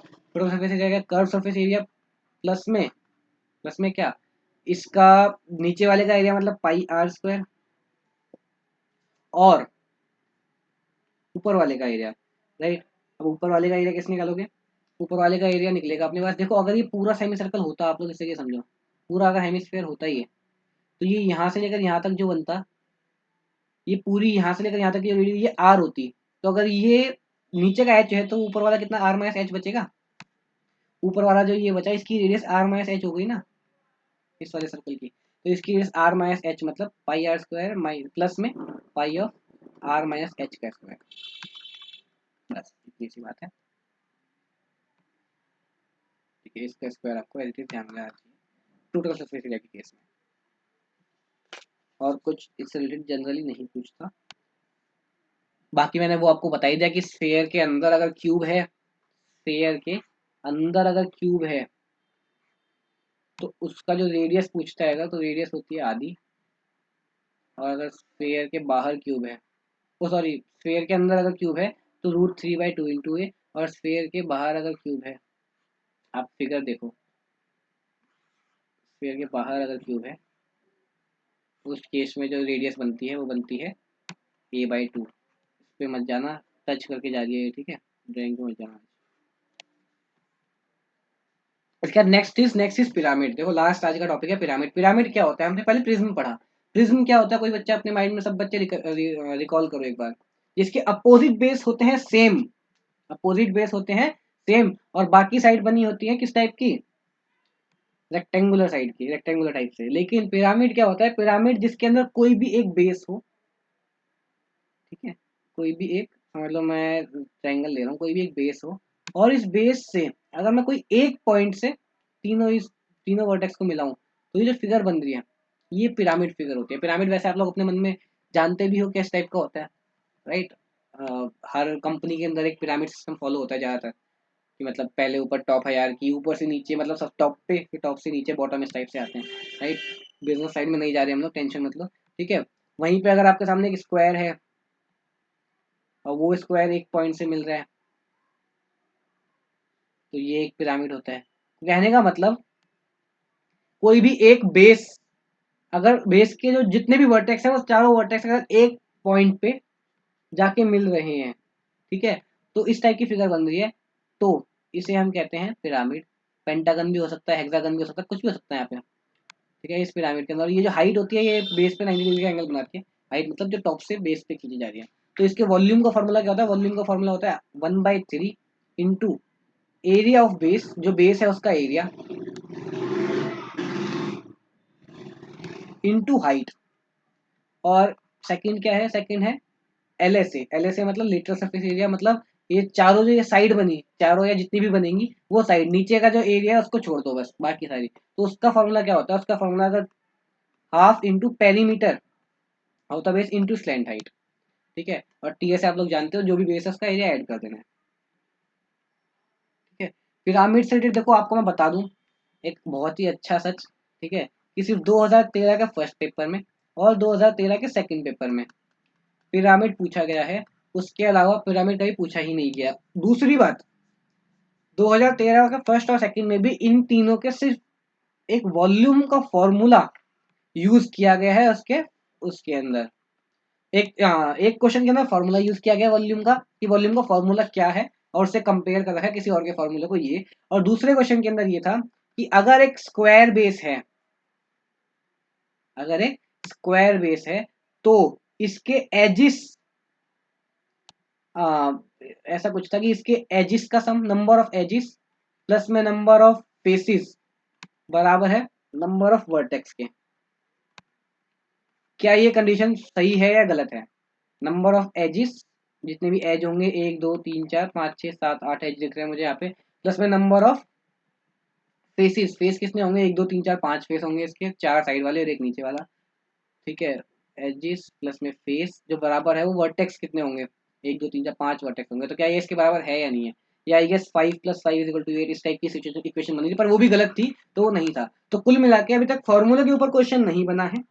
ठीक है, एक फॉर्मूला वैल्यू वैल्यू दे के पूछा नहीं है कभी, पर पूछ सकता है तो पता होने चाहिए कि पिरामिड का फॉर्मूला, वॉल्यूम का फॉर्मूला होता है area of base into height, आपने पढ़ लिया। और मैंने आपको ये भी बताया कि कभी भी अगर एक पॉइंट पर जाके मिल रहे हो तो area of base into height तो किसी भी फिगर का वॉल्यूम होता है जिसके अपोजिट बेस सेम होते हैं। लेकिन अगर वो एक पॉइंट पर जाके मिल रहे हैं तो उसका वॉल्यूम आधा हो जाता है। फॉर एग्जाम्पल, सिलेंडर जो हमने पढ़ा, सिलेंडर के अंदर जो एरिया होता है, वॉल्यूम होता है, वो होता है πr²h, समझना। और अगर सिलेंडर के ये जो सारे के सारे पॉइंट है, एक सेकंड, सिलेंडर के अंदर जो बेस है, अगर वो बेस जो है वो एक पॉइंट पे जाके मिल जाए तो वो एक फिगर बन जाती है कोन, और कोन का वॉल्यूम क्या होता है, 1/3 × πr²h। तो बस इतनी सी बात है कि अगर वो बेस, अपोजिट बेस जो है वो सेम है, base and top are same, तो वो area of base into height होता है। अगर सेम नहीं है तो 1/3 से डिवाइड कर देता है तो आ जाता है। ठीक है, बाकी एल एस ए और टी एस ए। आज की क्लास हो सकता है कुछ बच्चों को समझ ना भी आई हो, तो टेंशन लेने की बिल्कुल भी जरूरत नहीं है, क्योंकि आज की क्लास की आपको 1 या 2 3 बार रिकॉर्डिंग हो, 2 बार मैक्सिमम रिकॉर्डिंग देखनी पड़ेगी। ठीक है, आज की क्लास 2 बार देखो आप, और 2 बार देखने के बाद हम लोग नेक्स्ट क्लास में क्वेश्चन करने वाले हैं, और आपको आज भी क्वेश्चन मैं कुछ दे दूंगा टेलीग्राम ग्रुप पे। ठीक है, तो आप लोग वो टेलीग्राम ग्रुप पे क्वेश्चन अटेम्प्ट करो। बाकी कल हम लोग, कल या वेरी सुन हम लोग नेक्स्ट क्लास लेके आएंगे जो क्वेश्चन से रिलेटेड होगी, जिसमें सिर्फ क्वेश्चन करेंगे हम लोग मेंस्ट्रुएशन 3D के। ठीक है, तो उसके अंदर आपके सारे डाउट्स क्लियर हो जाएंगे। ठीक है, क्वेश्चंस करते वक्त सारी थ्योरी क्लियर हो जाएगी अगर आपको एक एक क्वेश्चन भी हर टाइप का मिल गया तो, जो मैंने बताया। तो वो थ्योरी से रिलेटेड डाउट जो है ना, एक बार रिकॉर्डिंग देखो, 2 बार देखो, समझ में आ जाए तो अच्छा है, नहीं आ रहा तो हम लोग क्वेश्चंस करते हैं उसका प्रैक्टिकल इम्प्लीमेंटेशन देखेंगे कैसे यूज होगा। ठीक है, ओके। तो अब हम लोग मिलते हैं नेक्स्ट क्लास में। कोई भी डाउट हो किसी भी टाइप का, जो भी क्वेश्चंस ना हो रहे हो, आप लोग टेलीग्राम ग्रुप पे लिख सकते हो या बता सकते हो मुझे। ठीक है, इन्फॉर्म कर सकते हो, या कमेंट सेक्शन में मुझे जरूर बताओ कि आप लोगों को कौन सा क्वेश्चन उस पीडीएफ का नहीं हुआ जो कि हमें नेक्स्ट क्लास में डिस्कस करना है। राइट, बाकी देखो, अपना जो सिलेबस है वो बहुत सही ट्रैक पे चल रहा है। ठीक है, ज्योमेट्री का टेस्ट बाकी है आप लोगों का, मुझे पता है। ज्योमेट्री का टेस्ट जो है वो मैं जल्दी ही अरेंज कर दूंगा। ठीक है, अरेंज मतलब जल्दी ही शेड्यूल कर रहा हूँ। ठीक है, ज्योमेट्री के टेस्ट के लिए कुछ बच्चों के स्पेशल आए थे सर, अभी ज्योमेट्री प्रिपेयर पूरा नहीं हुआ, अभी से 50% क्वेश्चन हुआ, 60% क्वेश्चन हुआ, टेस्ट अभी मत लो, 2 3 दिन रुक जाओ, 2 3 दिन रुक जाओ। तो ज्योमेट्री का टेस्ट मैक्सिमम 2 से 3 दिन के अंदर आपका ज्योमेट्री का टेस्ट होने वाला है, तो उसके लिए भी तैयार रहना।